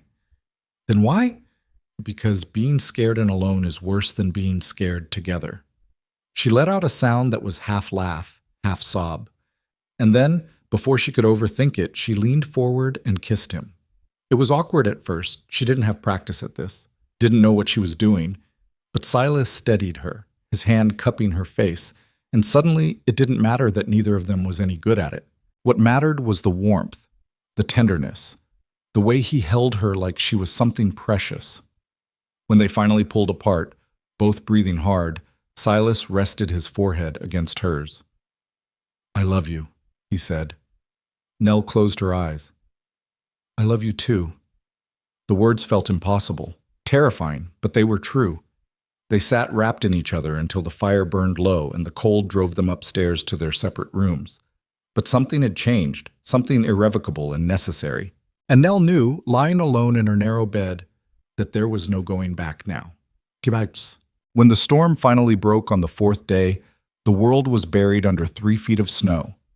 It took Silas most of the morning to dig a path to the barn. The animals were fine, thank goodness, but supplies were low. He'd need to get into town as soon as the roads were passable. "I'll come with you," Nell said. "It's a hard ride. Road'll be rough." "I've ridden through worse." He looked at her, then nodded. "All right." Ruth wanted to come too, but Silas put his foot down. Someone needed to stay with Elsie, and the fewer people on the dangerous roads, the better. They set out the next morning on horseback, bundled in every warm thing they owned. The ride was brutal. The cold bit through their layers. The horses struggled through the deep snow. By the time they reached town, Nell's face was numb and her fingers ached. But they made it. The town was digging itself out, people moving slowly, everyone exhausted. They went to the general store first. Mr. Hutchins was shoveling the walk when they arrived. "Boone," he said, nodding. "Miss Mercer." "Hell of a storm." "Hell of a storm," Silas agreed. "We need supplies." They went inside and bought what they could afford: flour, salt, coffee, beans. Nell added a small bag of peppermints for the girls, a tiny luxury. As they were leaving, they ran into Sarah Pritchard. "Survived the storm, I see," she said. "Barely," Nell replied. Sarah looked between them, her sharp eyes missing nothing. "You two look different." "Different how?" Silas asked. Sarah smiled. "Like you finally figured something out." Nell flushed, and Sarah laughed. "About time," she said. "Town could use a good wedding." "We're not," Nell started. "Not yet," Sarah said. "But you will be. I can always tell." She patted Nell's arm. "When you do, come see me. I'll help with the dress." She walked away before Nell could respond. Silas looked at Nell, amused. Town gossip moves fast. We didn't even say anything. Don't need to. It's written all over both of us. Nell groaned. I hate small towns. No, you don't. She looked at him, at the way he was smiling at her, and despite everything, the cold, the exhaustion, the fear still lurking in her chest, she smiled back. No, she admitted. I guess I don't. They loaded up and headed home. The ride back was just as hard, but somehow it felt easier. Because they were riding towards something now, not away from it. When they finally made it to the ranch, both half frozen and exhausted, the girls came running out to meet them. You're back, Elsie shrieked. Ruth helped them unload, and they all crowded into the warm kitchen. Nell made coffee and handed out the peppermints, and the girls' faces lit up. That night, after everyone was fed and the chores were done, Nell stood at the window looking out at the snow-covered fields. Silas came up behind her, close but not touching. What are you thinking? He asked. That I never thought I'd have this, she said honestly. A home. People who wanted me here. Someone who... She stopped. Someone who what? Someone who loves me. He turned her around to face him. You have all of that now, he said. You know that, right? She nodded, throat tight. Good. He kissed her forehead. Because I'm not letting you forget it. Later, lying in bed, Nell stared at the ceiling and let herself acknowledge the truth. She was happy. Actually, genuinely happy. For the first time in 32 years. It was terrifying, but it was also the most real thing she'd ever felt. February came, and with it a thaw. The snow melted slowly, turning the roads to mud. The ranch came back to life, chickens laying eggs again, the cow producing milk, the first hints of green pushing through the frozen ground. Nell worked in the garden, planning what to plant when the ground softened. Ruth helped, asking questions about growing things, soaking up knowledge like she was starving for it. Elsie made mud pies and got filthy and laughed herself breathless. Silas fixed the things that had broken during the freeze, fence posts, the barn door, the chicken coop latch. They were all tired, worn down by the long winter, but they'd survived. One evening in late February, almost exactly a year after Eliza had died, Silas asked the girls to sit down after supper. They gathered at the table, and Nell started to excuse herself, thinking this was a family moment. Stay, Silas said. Please. She sat. Silas looked at his daughters. I want to talk to you about something important. Ruth's eyes narrowed suspiciously. Elsie looked curious. You both know how much Miss Nell means to this family, Silas continued. She's taken care of us, made this house a home again, been there when we needed her. We know, Papa, Ruth said. Where are you going with this? Silas took a breath. I'd like to ask her to marry me, but I wanted to know how you felt about it first. Silence. Elsie's face lit up like sunrise. Really? Really? Then she'd be our mama for real? If she says yes. Elsie turned to Nell, eyes huge. Will you say yes? Nell's heart hammered. He hasn't asked me yet. But when he does... Nell looked at Silas helplessly. Ruth hadn't said anything. Her face was closed off, unreadable. Ruth? Silas said gently. Talk to me. Ruth stared at the table. What about Mama? The question hung heavy in the air.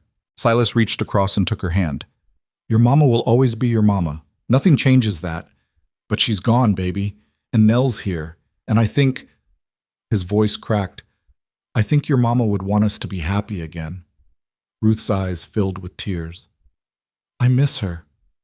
I know, so do I. But I don't want Nell to leave, Ruth whispered. Then let's make sure she doesn't have to, Silas said. Ruth looked at Nell, her face torn. Nell met her eyes. I will never try to replace your mother, she said quietly. Never. She was here first. She loved you first. She'll always have that place in your heart, and she should. All I'm asking is that maybe there's room for me too, not instead of her, alongside her. Ruth's face crumpled and she started crying in earnest. Nell moved around the table and pulled her close. I loved her too, Ruth sobbed against her. But I love you too and I feel like that's wrong. It's not wrong, Nell said fiercely. It's not wrong to love more than one person. Hearts are big enough for that. Ruth held on tight, and Elsie climbed into Nell's lap too, and suddenly Nell had both girls wrapped around her, crying and holding on like she was the only solid thing in the world. Silas watched with wet eyes. When the girls finally calmed down, Ruth pulled back and wiped her face. "If you marry Papa," she said, "can I call you Mama too, like Elsie does?" Nell's breath caught. "If you want to." "I want to," Ruth said, "not instead of my first mama, but because you're my other mama now." Nell pulled her close again, unable to speak. Elsie piped up. "So is Papa going to ask you now?" Everyone laughed, the tension breaking. Silas stood and came around the table. He knelt down in front of Nell's chair, and her heart stopped. "I don't have a ring," he said. "I don't have much of anything to offer except a hard life on a failing ranch and 2 daughters who come with more baggage than most." "Papa," Ruth protested. "But," Silas continued, "I love you, and I'm asking you in front of them, because they're part of this too. Will you marry me, Nell Mercer?" Nell looked at him kneeling there, at Ruth and Elsie watching with hopeful faces, at the kitchen she'd scrubbed 100 times, and the fire she'd tended through the long winter. She thought about the woman who'd stepped off the train 4 months ago, alone, desperate, certain she'd never be chosen. And she thought about the woman she was now, loved, needed, home. "Yes," she said. "Yes, I'll marry you." Elsie shrieked with joy. Ruth threw her arms around both of them, and Silas kissed her right there at the table, with his daughters cheering, in the house that had forgotten how to live but was learning again. When they finally pulled apart, everyone was crying and laughing at the same time. "When?" Elsie demanded. "Soon," Silas said. "Spring. Can I wear my new dress?"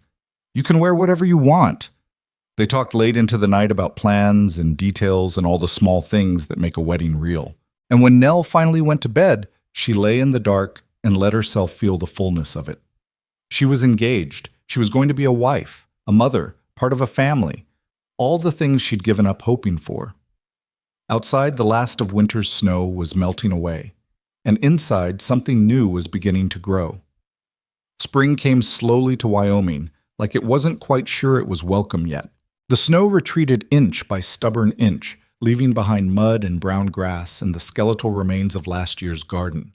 But underneath all that death, something was stirring.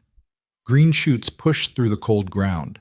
The air started to smell like earth instead of ice. Birds returned, their songs tentative at first, then bold. Nell worked in the garden from dawn to dusk, breaking up the frozen soil, turning it over, preparing it for planting. Her back ached and her hands blistered, but she didn't stop. There was something satisfying about the work, about taking something dead and making it ready to live again. Ruth worked beside her most days, learning which seeds went where, how deep to plant them, how much water they'd need. "Mama used to grow tomatoes right here," Ruth said one afternoon, pointing to a patch near the fence. "Big ones. She'd slice them up with salt and we'd eat them in the sun." Nell paused, her hands in the dirt. "We'll plant tomatoes there again, if you want." Ruth nodded, her throat working. "Yeah, I want." They planted the tomatoes together, and Ruth cried a little while they worked, and Nell let her. Some grief needed to be planted in the ground before new things could grow. The wedding was set for the first week of April, when the worst of the mud would be gone and the roads would be passable. It would be small, just family and a handful of friends. They'd hold it at the ranch instead of the church, which suited Nell just fine. She had no desire to stand in front of Deacon Caldwell and his judgmental congregation. Sarah Pritchard came out to the ranch one afternoon with a trunk full of fabric. "I told you I'd help with the dress," she said, climbing down from her wagon. "And I'm a woman of my word." She spread out yards of cream-colored cotton and simple lace, nothing fancy but good quality. "I can't afford," Nell started. "Didn't ask if you could afford it," Sarah interrupted. "Consider it a wedding gift. Now stand still so I can measure you." Nell stood awkwardly while Sarah took measurements, calling out numbers that Ruth wrote down on a scrap of paper. "You're a big woman," Sarah said matter-of-factly, "which means we need to cut this right so it drapes proper. None of this trying to squeeze you into something that doesn't fit. We're going to make something that fits you." Nell's eyes stung. "Thank you." "Don't thank me yet. You're going to have to come into town for fittings, and I'm a tyrant about getting the seams right." Over the next 2 weeks, Nell made 3 trips into town to stand in Sarah's boarding house while the older woman pinned and tucked and adjusted.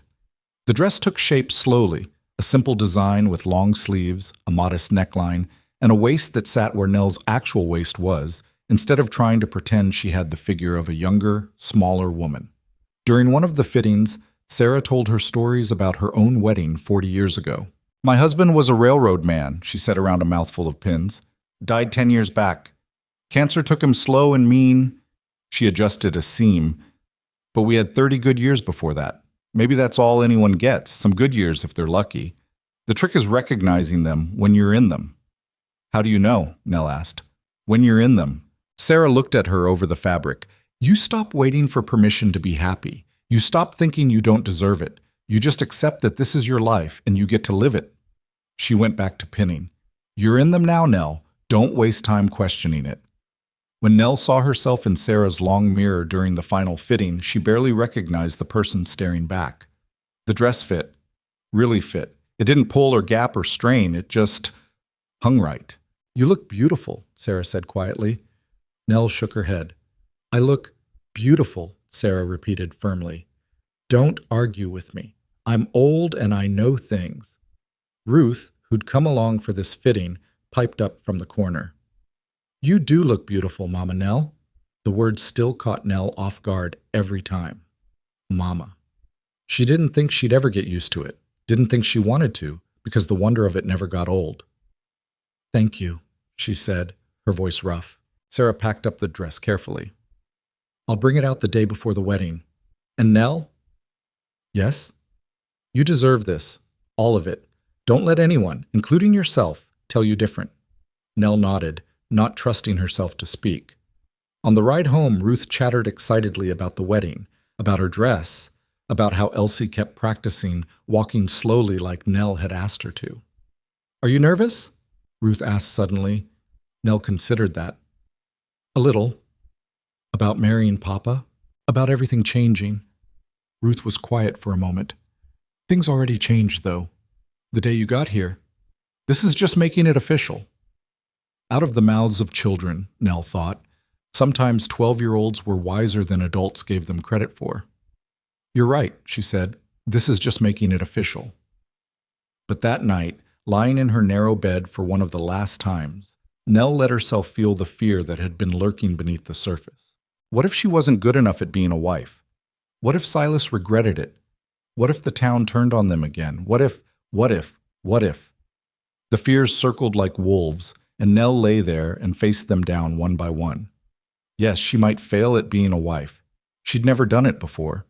But she'd never been a mother before either, and somehow she'd figured that out. Yes, Silas might regret it. People change their minds. But he'd chosen her every day for months now, and that had to count for something. Yes, the town might turn on them, but they'd survived that once already. The fears didn't disappear, but they got smaller, manageable. And when Nell finally fell asleep, she dreamed of green things growing. 3 days before the wedding, a stranger rode up to the ranch. Nell was hanging laundry when she saw him coming, a man on a fine horse, dressed too well for ranch work. Her stomach tightened with instinctive wariness. Silas came out of the barn, saw the stranger, and his face went carefully blank. The man dismounted and approached. He was older, maybe 60, with silver hair and an expensive coat. "Silas Boone?" he said. "That's right. My name is James Carver. I'm an attorney from Cheyenne." Nell's hand stilled on the clothesline. "What do you want?" Silas asked, his voice flat. Carver reached into his coat and pulled out a folded document. "I'm here on behalf of Margaret and Harold Whitmore of St. Louis. They're the parents of the late Eliza Boone." The air went cold. "Eliza's parents," Silas repeated slowly. "Yes. They filed a petition for custody of Ruth and Elsie Boone on the grounds that this ranch is an unsuitable environment for young girls." Nell felt like she'd been punched in the chest. Silas's face went white, then red. "They what?" "They believe the girls would be better off in their care in St. Louis, where they can receive proper education and moral guidance."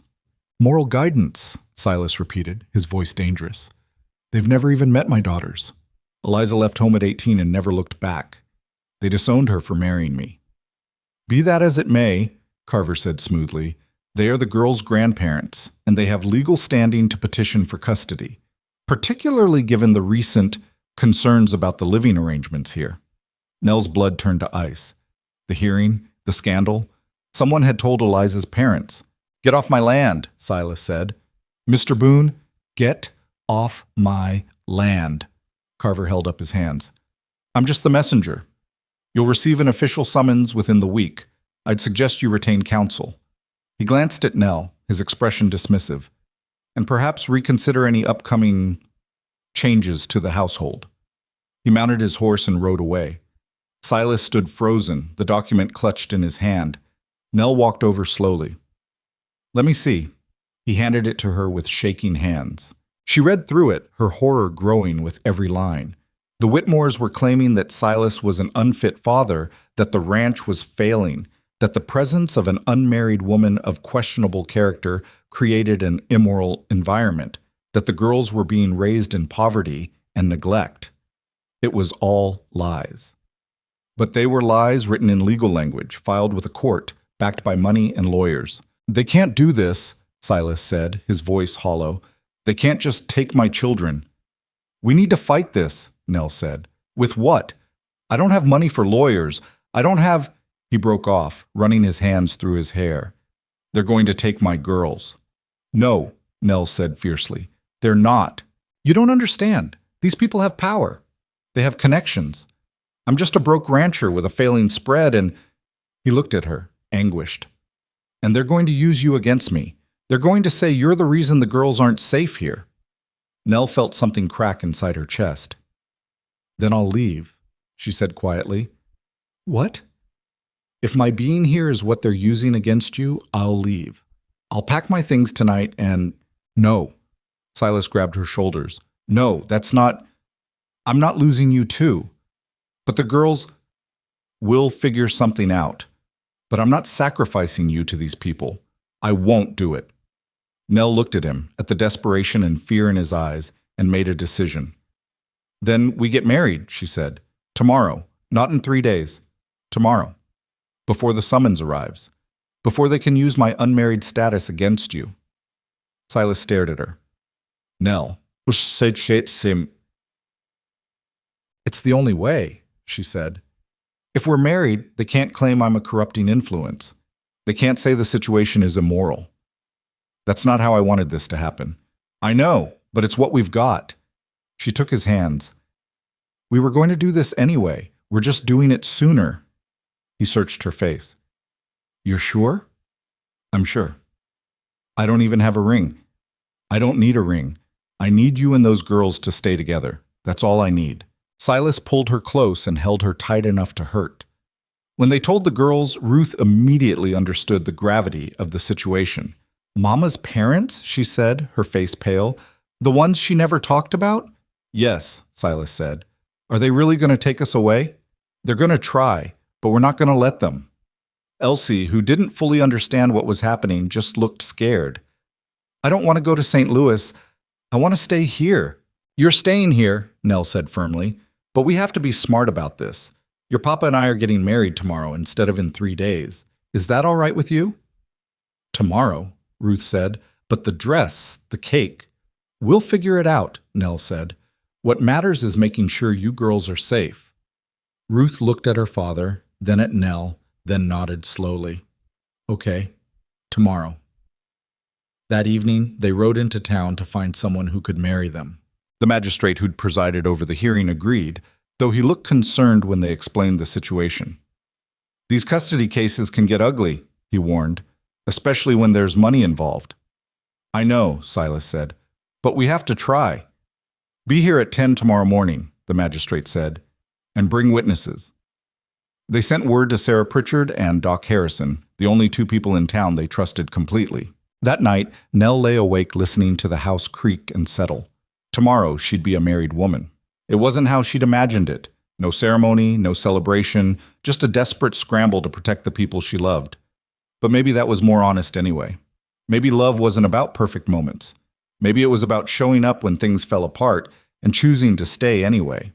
She heard footsteps in the hallway and sat up. Ruth appeared in the doorway, her face pale in the moonlight. Can't sleep either? Nell asked quietly. Ruth shook her head and came to sit on the edge of the bed. I'm scared. Me too. What if they take us anyway? What if getting married doesn't matter? Nell pulled her close. Then we'll fight harder, and if that doesn't work, we'll figure out something else. But Ruth, listen to me. Your father loves you more than anything in this world, and so do I. We're not giving up, not ever. Promise? I promise. Ruth was quiet for a moment. Mama used to tell me that family wasn't always about blood. She said it was about who showed up when things were hard. Nell's throat tightened.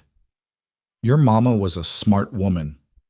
You show up, Ruth said, every time, even when it's scary. So do you. They sat together in the darkness, and Nell realized that this girl, this brave, broken, healing girl, had taught her as much about love as Nell had taught her. Eventually, Ruth went back to her own room, and Nell lay down again. Tomorrow she'd be a married woman. Tomorrow they'd start fighting for their family. Tomorrow everything would change again. But tonight, she let herself feel the weight of what she had. The house full of people who needed her, the life she'd built from nothing, the knowledge that even if tomorrow brought disaster, she'd already won something more valuable than she'd ever dreamed. She'd won the right to fight for something that mattered. The next morning dawned clear and cold. Nell wore the dress Sarah had made because it seemed important to honor that somehow. Ruth wore her new dress too. Elsie wore her Sunday best and carried a handful of early wildflowers she'd picked from the meadow. They rode into town in the wagon, silent and tense. Sarah met them at the magistrate's office, took one look at Nell's face and said, "What happened?" Nell explained quickly. Sarah's expression turned thunderous. "Those bastards." "Sarah," the magistrate said mildly, "don't you Sarah me, Charles. You know I'm right." Doc Harrison arrived a moment later, and they all crowded into the magistrate's small office. It wasn't romantic, it wasn't beautiful, but it was real. The magistrate read through the brief ceremony. Silas and Nell repeated the vows. The girls stood beside them, holding hands, trying to be brave. When the magistrate said, "You may kiss your bride," Silas kissed Nell gently, quickly, like he was afraid she might disappear. And just like that, Eleanor Mercer became Eleanor Boone. Sarah hugged her tightly. "Welcome to the family. Now let's go kick some aristocratic ass." They signed the papers. The magistrate gave them a certificate.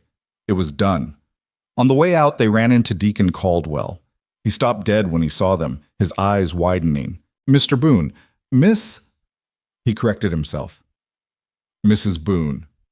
"Deacon," Silas said coldly.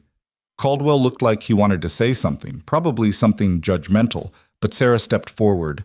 "Congratulations are customary," she said sweetly, "at weddings." Caldwell's mouth thinned. "Congratulations," he managed. They walked past him, and Nell felt a fierce satisfaction at the look on his face. At the general store, Mr. Hutchins was more genuine in his congratulations. "I'm glad for you both," he said. "And I'm sorry about the Whitmores. I heard about that. Terrible business." "News travels fast," Silas said. "Small town." Hutchins lowered his voice. "If you need character references for the court, I'll write one. So will most folks here. What happened at that hearing, people remember. You've got more support than you think." Nell felt her throat tighten. "Thank you." They bought supplies for a small celebration, nothing fancy, just fresh bread and cheese and a little candy for the girls, and headed home. That evening, they had a quiet supper by the fire. It was nothing like the wedding Nell had imagined, but it was theirs. After the girls went to bed, Nell and Silas sat at the kitchen table, wedding certificate between them. "We're married," Silas said, like he couldn't quite believe it. "We are. I'm sorry it happened like this." "I'm not," Nell said honestly. "I'm sorry about the circumstances, but I'm not sorry we're married." He reached across and took her hand. "Neither am I." They sat in the quiet dark, and Nell realized that this ordinary moment was more valuable than any fancy ceremony could have been, because this was real. This was choosing each other when it was hard. This was love without pretense. Later, in their room now, not separate anymore, they lay in bed together, both nervous, both exhausted. Silas held her hand in the darkness. "I love you," he said quietly. I love you too. Whatever happens with the Whitmores, we'll face it together. Together, Nell agreed. And in the morning, when she woke up as Mrs. Eleanor Boone, she felt something she'd never felt before. Not just chosen, but certain that the choice was right. The official summons arrived 4 days later. A hearing was scheduled for the end of April in Cheyenne. The Whitmores would present their case for custody, and Silas would have to defend his right to keep his own children. They scraped together what money they could and hired a lawyer, a young man named Thomas Brennan, who just opened a practice in town and was willing to work for less than most. He came to the ranch, interviewed them both, took notes, and looked increasingly concerned. "I'll be honest with you," he said finally. "This is going to be difficult. The Whitmores have resources. They have a good lawyer, and the fact that you were recently married right before the hearing, a judge might see that as suspicious, like you did it to look better on paper." "We did do it to look better on paper," Nell said bluntly, "but that doesn't make it less real." Brennan smiled slightly. "I believe you. We just need to make sure a judge believes you too." He leaned forward. "Tell me everything. How you met.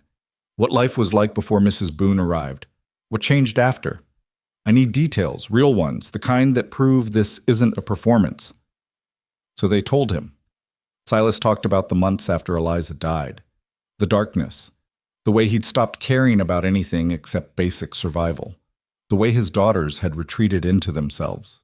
Nell talked about arriving to find a house that smelled like death. Children who were starving for more than food. A man who'd forgotten how to live. She talked about fixing the stove. Nursing Elsie through fever. Earning Ruth's trust inch by painful inch. Brennan took notes, nodding occasionally. "Good," he said. "That's good. Real. Now tell me about the wedding, the real one you'd planned, before this happened." Ruth, who'd been listening from the corner, spoke up. "We were going to have it here at the ranch. Mrs. Pritchard made Nell's dress special. We picked flowers. Elsie practiced walking slow for a whole week." "Why here instead of the church?" Brennan asked. "Because this is our home," Ruth said simply. "This is where we became a family. Why would we go somewhere else?" Brennan wrote that down. "Perfect. A judge will see that. See that this wasn't about appearances." Over the next 2 weeks, they prepared.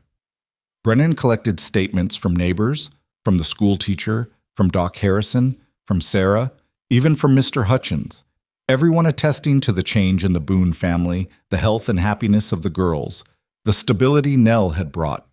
The school teacher wrote that Ruth's reading had improved dramatically, that she'd gone from sullen and withdrawn to engaged and curious. Doc Harrison testified to Elsie's illness and Nell's capable nursing, noting that many trained nurses would have lost the child.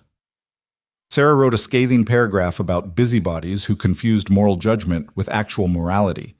Even some of the ranchers who'd testified at the first hearing submitted statements. The Boone Ranch, they said, had gone from barely functional to thriving. The livestock looked healthy. The fences were mended. Someone was clearly taking proper care of the place. Ruth insisted on testifying again. "I did it once," she said stubbornly. "I can do it again." "This is different," Silas said gently. "This is a real court, with a real judge, and the Whitmores will be there, your mother's parents." Ruth's face hardened. "They're not my grandparents. Grandparents show up. They never did." "Ruth, I'm testifying," she said firmly. "They're not taking us away from you, from either of you." Nell pulled her close. "You're very brave." "I learned it from you," Ruth said simply. The week before the hearing, Nell tried to keep life normal. She cooked. She cleaned. She worked in the garden. She read stories to Elsie before bed. But the fear sat in her chest like a stone. One evening, she was washing dishes when Silas came up behind her and wrapped his arms around her waist. "What are you thinking?" he asked. "That I should have never come here," she said quietly.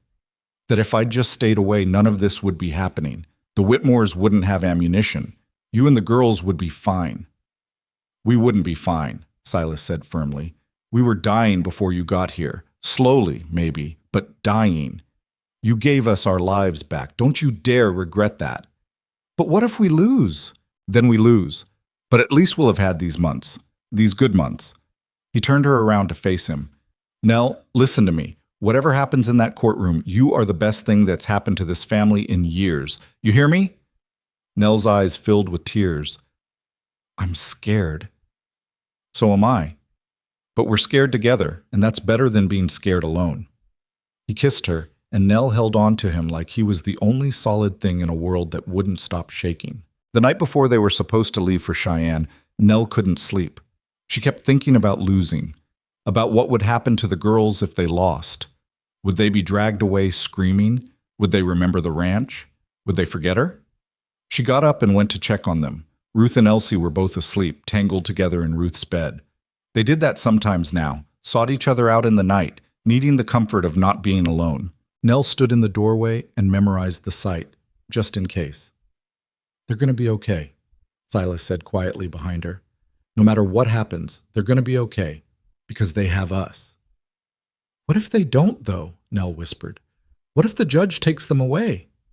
Then we fight until we get them back. We don't stop fighting, ever. Nell turned to look at him. You promise? I promise.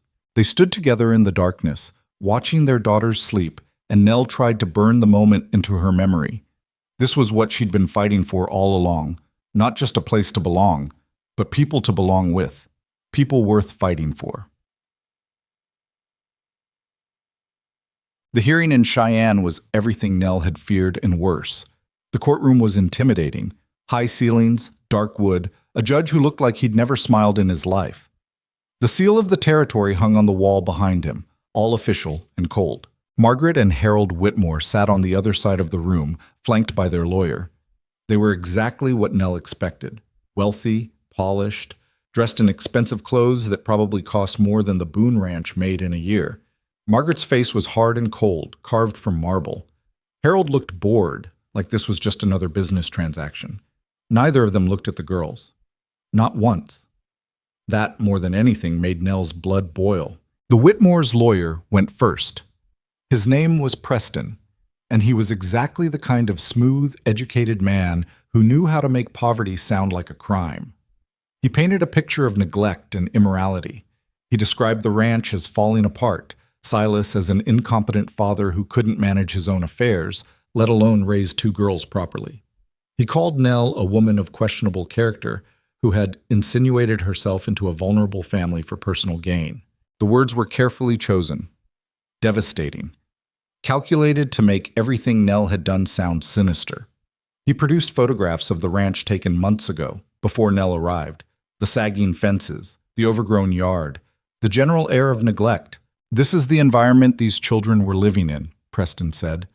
And when Mr. Boone finally sought help, he hired an unmarried woman with no references, no family, no reputation to speak of. A woman who then conveniently married him weeks before this hearing. He made it sound dirty, calculated. Like Nell had trapped Silas instead of saving him. Nell sat rigid in her chair, hands clenched in her lap, trying not to react. Margaret Whitmore took the stand. She spoke in a cultured voice about the advantages she could provide. Private schools, music lessons, a proper home with servants and structure. She talked about her daughter Eliza with tears in her eyes, claiming they'd been estranged due to youthful rebellion, and that she regretted not repairing the relationship before Eliza's death. It was a performance. A good one. But it was still a performance. Harold Whitmore testified briefly, mostly about money. He could provide financially in ways Silas never could. The girls would want for nothing. Except love, Nell thought bitterly. Except family. Except everything that actually mattered. When it was their turn, Brennan did his best. He was young and earnest and clearly outmatched, but he fought hard. He presented the character statements, showed photographs of the ranch as it looked now, repaired, thriving, clearly cared for. He had Doc Harrison testify about Elsie's illness and Nell's capable care. Mrs. Boone had no formal training, Harrison said, but she knew exactly what to do. The child would have died without her. Brennan called the school teacher who testified about Ruth's dramatic improvement in behavior and academic performance. She went from barely participating to reading above grade level, the teacher said. Something changed in that household. Something good. But Preston, the Whitmore's lawyer, was skilled at making good things sound suspicious. Isn't it true, he asked the school teacher, that you have no knowledge of what happens in the Boone household when the girls are not at school? Well, no, but... So you can't actually testify to the daily conditions, can you? No, but the change in the child. Thank you, that's all. He did the same thing to every witness, twisted their words, made their testimony sound less certain. Then Ruth took the stand. She was pale, her hands shaking, but she walked to the front with her chin up. The judge looked at her with something that might have been sympathy. "You're Ruth Boone?" he asked. "Yes, sir." "You're 12 years old?" "Yes, sir." "Do you understand why we're here today?" Ruth's voice was steady. "Yes, sir. Those people want to take me and my sister away from our father and our home." Margaret Whitmore made a small sound of protest. "They're your grandparents," the judge said gently. "Your mother's parents." "They're strangers," Ruth corrected. "My mama left home when she was 18 because they were cruel to her. She told me once that they cared more about appearances than people. She never wanted to see them again." Preston stood. "Objection, this is hearsay." "It's what my mama told me," Ruth said, looking directly at the lawyer. "That's not hearsay. That's my memory." The judge looked like he was trying not to smile. "Overruled? Continue, Miss Boone." Ruth turned back to face the courtroom. "My mama died in February last year. It was the worst thing that ever happened to us. Papa tried to keep everything together, but he was drowning. We were all drowning. The house was cold and empty, and nothing was right anymore." Her voice shook but didn't break. Then Nell came, and she didn't try to replace Mama. She didn't pretend everything was fine. She stayed. She fixed things. She made the house warm. She taught me how to cook Mama's recipes so I could remember her. When Elsie got sick, she didn't sleep for 3 days taking care of her. Nell's vision blurred with tears. "Those people," Ruth gestured to the Whitmores, "they never came. When Mama died, they didn't send a letter. They didn't come to the funeral. They didn't ask if we needed anything. They didn't care." "Ruth," the judge said quietly, "they say they can give you opportunities your father can't. Education, advantages." "What good is education if you're miserable?" Ruth asked. "What good is a big house if it doesn't feel like home?" She looked directly at the judge. "I don't want their money. I want my family. My real family. The one that chose me." Preston tried to discredit her again, asked if her father had coached her, asked if she understood the benefits of living in St. Louis. But Ruth didn't waver. "Nobody coached me," she said. "I'm just telling the truth, something adults seem to have trouble with." A few people in the courtroom laughed softly. The judge banged his gavel. "Order!" Preston sat down, looking annoyed.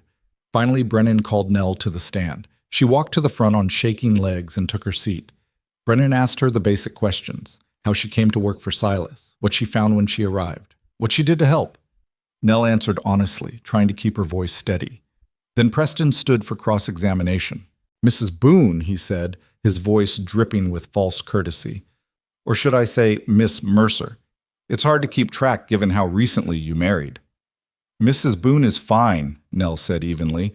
"You arrived in Black Creek Ridge in October, is that correct?" "Yes." "And you had no prior relationship with the family?" "No." "In fact, you'd answered an advertisement for a housekeeper." "Yes." "But Mr. Boone never actually hired you, did he? You simply showed up." Nell hesitated. "He'd have posted the advertisement. I came in response to it. Other women had already turned him down by the time I arrived.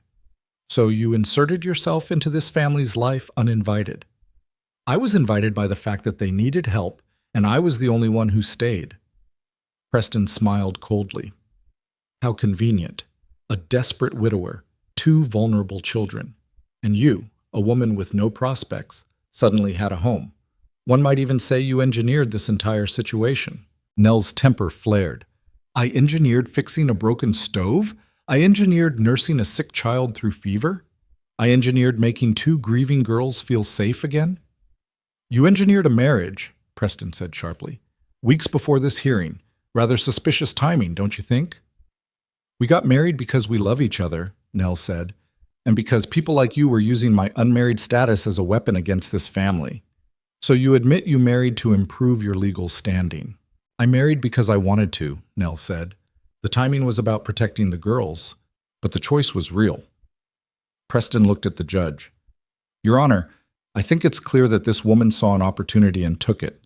She's manipulated her way into this family, married a grieving widower, and now she's standing between these children and their rightful grandparents, who can provide them with every advantage. Advantage, Nell repeated, her voice rising. You keep using that word like it means something, like money and a big house matter more than being wanted, being loved. Mrs. Boone, no. Nell stood, surprising everyone. You want to know the truth? I'll tell you the truth. I showed up to that ranch with nothing, $4 and a carpet bag. I'd spent my whole life being told I wasn't good enough, too big, too plain, too much. Men looked through me like I wasn't there, and I believed them.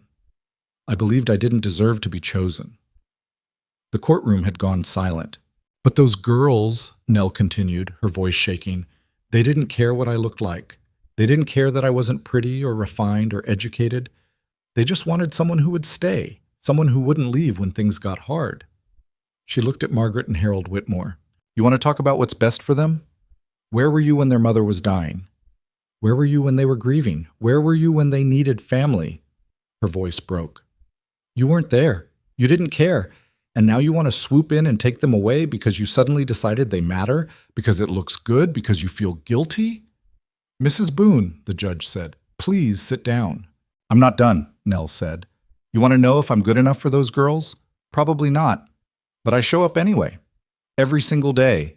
I cook their meals, I mend their clothes, I hold them when they cry, I teach them, I love them, and they love me back. Not because I'm perfect, because I'm there. She looked at the judge directly. I'm not asking you to believe I'm some saint. I'm just asking you to see that those girls are thriving. They're happy. They're healthy. They have a home that loves them. And if you take that away because these people have money, if you decide that wealth matters more than love, then shame on all of us. She sat down, her legs weak. The courtroom erupted in whispers. The judge banged his gavel. Order, order in this court. When everyone settled, he looked at both lawyers. I'll review all testimony and evidence and render my decision in 1 week, he said. This hearing is adjourned. He stood and left. Nell sat frozen in her chair, suddenly aware that she'd just given an impassioned speech to a judge and had no idea if it had helped or destroyed their case. Silas came to her side immediately, pulling her up, holding her steady. That was, he started. Stupid, Nell finished. I shouldn't have. No, he said firmly. That was perfect. That was true. Brennan approached, looking shell-shocked. Well, that was certainly something. Let's hope the judge agrees. They left the courthouse in silence. The Whitmores didn't even look at the girls as they passed. On the ride back to the ranch, Ruth squeezed Nell's hand. You were brave, she said quietly. Or foolish, Nell replied. Same thing sometimes. The wait was agony. They went home and tried to keep living, but everything felt suspended, unreal. Ruth was quiet, withdrawn. Elsie clung to Nell constantly, sensing something was wrong even if she didn't fully understand it. Silas worked himself to exhaustion every day, like if he stopped moving, he'd fall apart. Nell cooked and cleaned and tried to pretend everything was normal. It wasn't. She kept replaying the hearing in her head, every word, every look, trying to read meaning into the judge's expressions. Had she helped their case or hurt it? Had her outburst been brave or reckless? She didn't know. 3 days after the hearing, they had unexpected visitors. Sarah Pritchard and Doc Harrison rode up to the ranch together. We heard what happened, Sarah said, climbing down from her wagon. Came to check on you. They sat around the kitchen table, and Nell told them everything. You told a judge he should be ashamed? Sarah said, her eyes wide. More or less, Nell admitted. Sarah burst out laughing. Oh, I wish I'd been there to see it. It probably ruined our case, Nell said miserably. Or, Doc Harrison said thoughtfully, it showed him the truth, that this family is real, that you're real. He looked at Silas. Judges see a lot of calculated performances. Maybe yours was refreshing. Or insulting, Nell said. Could go either way, Harrison admitted, but at least you said what needed saying. They stayed for supper, and their presence helped ease the tension slightly. But after they left, the waiting resumed. A week later, the letter came. Nell saw the courier riding up, and her heart stopped. She called for Silas. He came running from the barn, took the letter with shaking hands, and broke the seal. For a long moment, he just stared at it. Then he looked up at Nell, and his eyes were wet. We won, he whispered. What? We won. His voice got stronger. Custody remains with me. The petition is denied. The Whitmores are ordered to pay court costs. Nell's legs gave out. She sat down hard on the porch step, and Silas sat beside her, both of them too stunned to speak. Ruth appeared in the doorway, her face anxious. What happened? We won, Silas said, his voice cracking. We won, baby. You're staying here. Ruth let out a sound that was half sob, half laugh, and threw herself at them. Elsie came running, demanding to know what everyone was crying about, and when they told her, she cried too, even though she didn't really understand. They stood there on the porch, all four of them tangled together, crying and laughing and holding on tight. Nell read the letter later, after everyone had calmed down. The judge had written a brief explanation. He noted that while the Whitmores could provide material advantages, the evidence clearly showed that the children were thriving in their current environment. Their academic performance had improved, their health was good, and their emotional well-being was clearly better than it had been. He also noted in careful legal language that wealth alone did not constitute fitness as a guardian, and that the Whitmores' long absence from their grandchildren's lives raised questions about their motivations. Finally, he noted that Mrs. Eleanor Boone's testimony, while unconventionally passionate, demonstrated a genuine commitment to the children's welfare. Nell read that line 3 times. She'd helped. Her outburst had actually helped. That night, after the girls were asleep, Nell and Silas sat on the porch and watched the stars come out. It's really over, Silas said. It's really over. The Whitmores might appeal. Let them try. We beat them once. We'll beat them again. Silas looked at her, and his expression was full of wonder. How did I get so lucky? You didn't, Nell said. You got desperate enough to hire a stranger off a train platform. And I got desperate enough to show up even though you never answered my letter. That's not luck. That's just 2 broken people stumbling into each other. Best stumble I ever made, Nell smiled. Mine too. They sat in the warm spring darkness, and Nell thought about the woman she'd been 8 months ago. Alone. Unwanted. Running out of places to run. That woman was gone. In her place was someone who'd learned that being chosen wasn't about being perfect. It was about showing up when things were hard and staying when it would be easier to leave. It was about loving imperfect people in imperfect ways and building something real out of broken pieces. She'd spent her whole life believing that women like her, too big, too plain, too much, didn't get happy endings. But here she was, married, a mother, part of a family that had been dying and was now thriving. Not because she'd changed who she was, because she'd finally found people who saw who she was and loved her anyway. Summer came in full and green. The garden Nell had planted burst into life. Tomatoes fat and red, beans climbing their poles, squash sprawling across the ground. Ruth tended it carefully, remembering everything Nell taught her, adding her own ideas.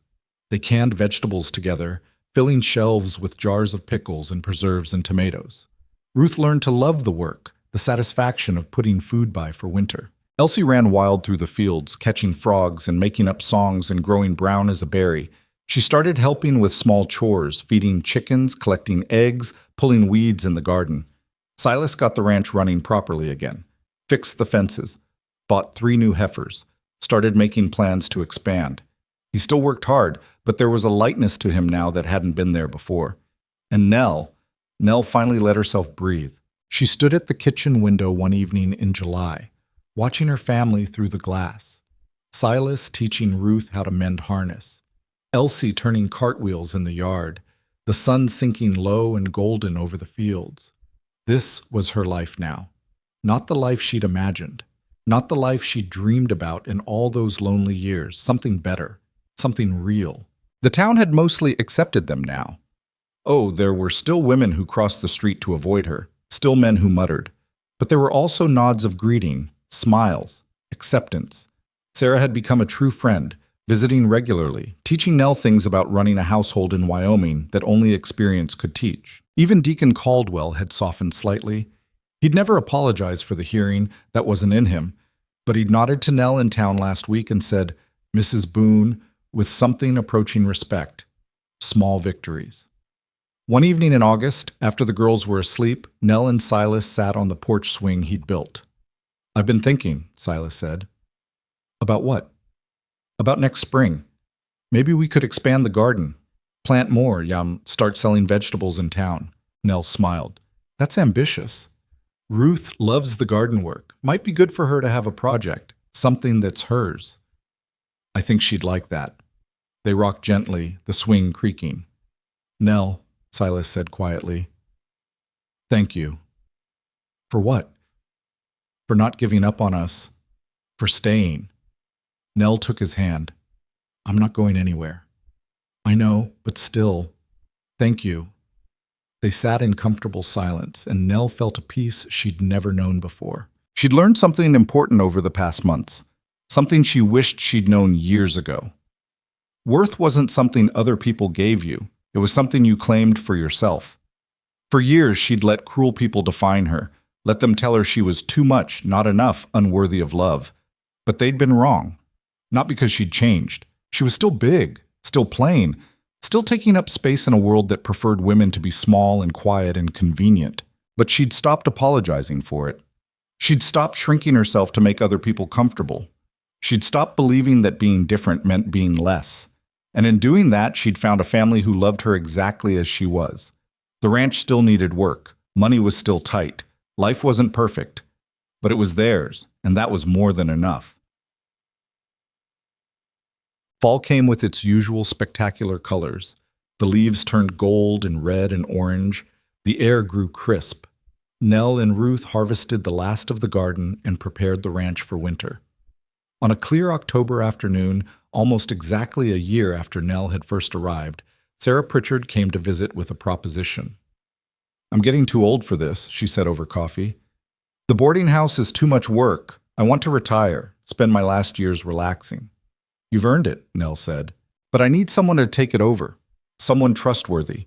Someone who knows how to run a household and deal with difficult people. She looked at Nell meaningfully. Nell blinked.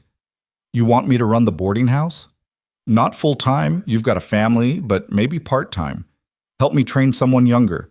Eventually take it over. It's a good business, steady income. Nell looked at Silas, who was listening from across the room. It's your choice, he said.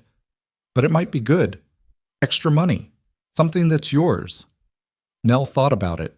A year ago, she would have been terrified, would have been certain she'd fail. But now? I'd like that, she said. Yes, let's do it. Sarah beamed. Good. We start next week. Over the next few months, Nell learned the boarding house business. It was hard work, managing guests, keeping accounts, dealing with complaints, but she was good at it. She had a way of making people comfortable, of seeing what they needed before they asked. By Christmas, she was running the place 3 days a week, and Sarah was talking about selling it to her outright. You've got a head for this, Sarah said, and the guests like you, even the difficult ones. Ruth was proud. You're a businesswoman, Mama Nell. The title still made Nell's heart swell. That winter was easier than the last. They had money saved. The pantry was full. The house was warm. On Christmas morning, they exchanged simple gifts again. But this year felt different, happier, more secure. Ruth gave Nell a handkerchief she'd embroidered with wildflowers. Elsie gave her a drawing of the whole family standing in front of the ranch house. Silas gave her a ring. It was simple, just a thin silver band, but it fit perfectly. I know we're already married, he said, but you deserved a ring. So here it is. Finally. Nell slipped it on and looked at her hand. The hand that had worked so hard, that had healed so much. Now it wore a ring that meant she belonged somewhere, to someone, to this family. Thank you, she whispered. They spent the day together, warm and full and grateful. And when Nell stood at the window that evening, watching snow fall over the ranch, she thought about everything that had brought her here. The rejection, the loneliness, the desperate journey west, the fear and uncertainty. All of it had been worth it. Every painful step had led her here, to this house, this family, this life. She thought about the woman she'd been, the one who believed she'd never be chosen, never be wanted, never be enough. And she wished she could go back and tell that woman the truth. You're enough. You always were. You just needed to find people who could see it. But maybe that was the point. Maybe everyone needed to find their people, the ones who saw past the surface, who valued what mattered. Maybe that was what family really meant. Not blood, not obligation, just showing up, staying, choosing each other, every single day. Nell turned from the window and went to join her family by the fire. Silas reached for her hand, and she took it. Ruth and Elsie were playing a game, their laughter filling the room. And Nell realized with absolute certainty that she was exactly where she was supposed to be. Eleanor Boone, wife, mother, businesswoman, the woman nobody chose, until she chose herself, and found a family who chose her right back. The fire crackled. The wind howled outside. The snow fell soft and white. And inside the house that had forgotten how to live, 4 people who'd found each other against all odds sat together in the warmth. Not perfect, just real. And real, it turned out, was the only thing that ever really mattered.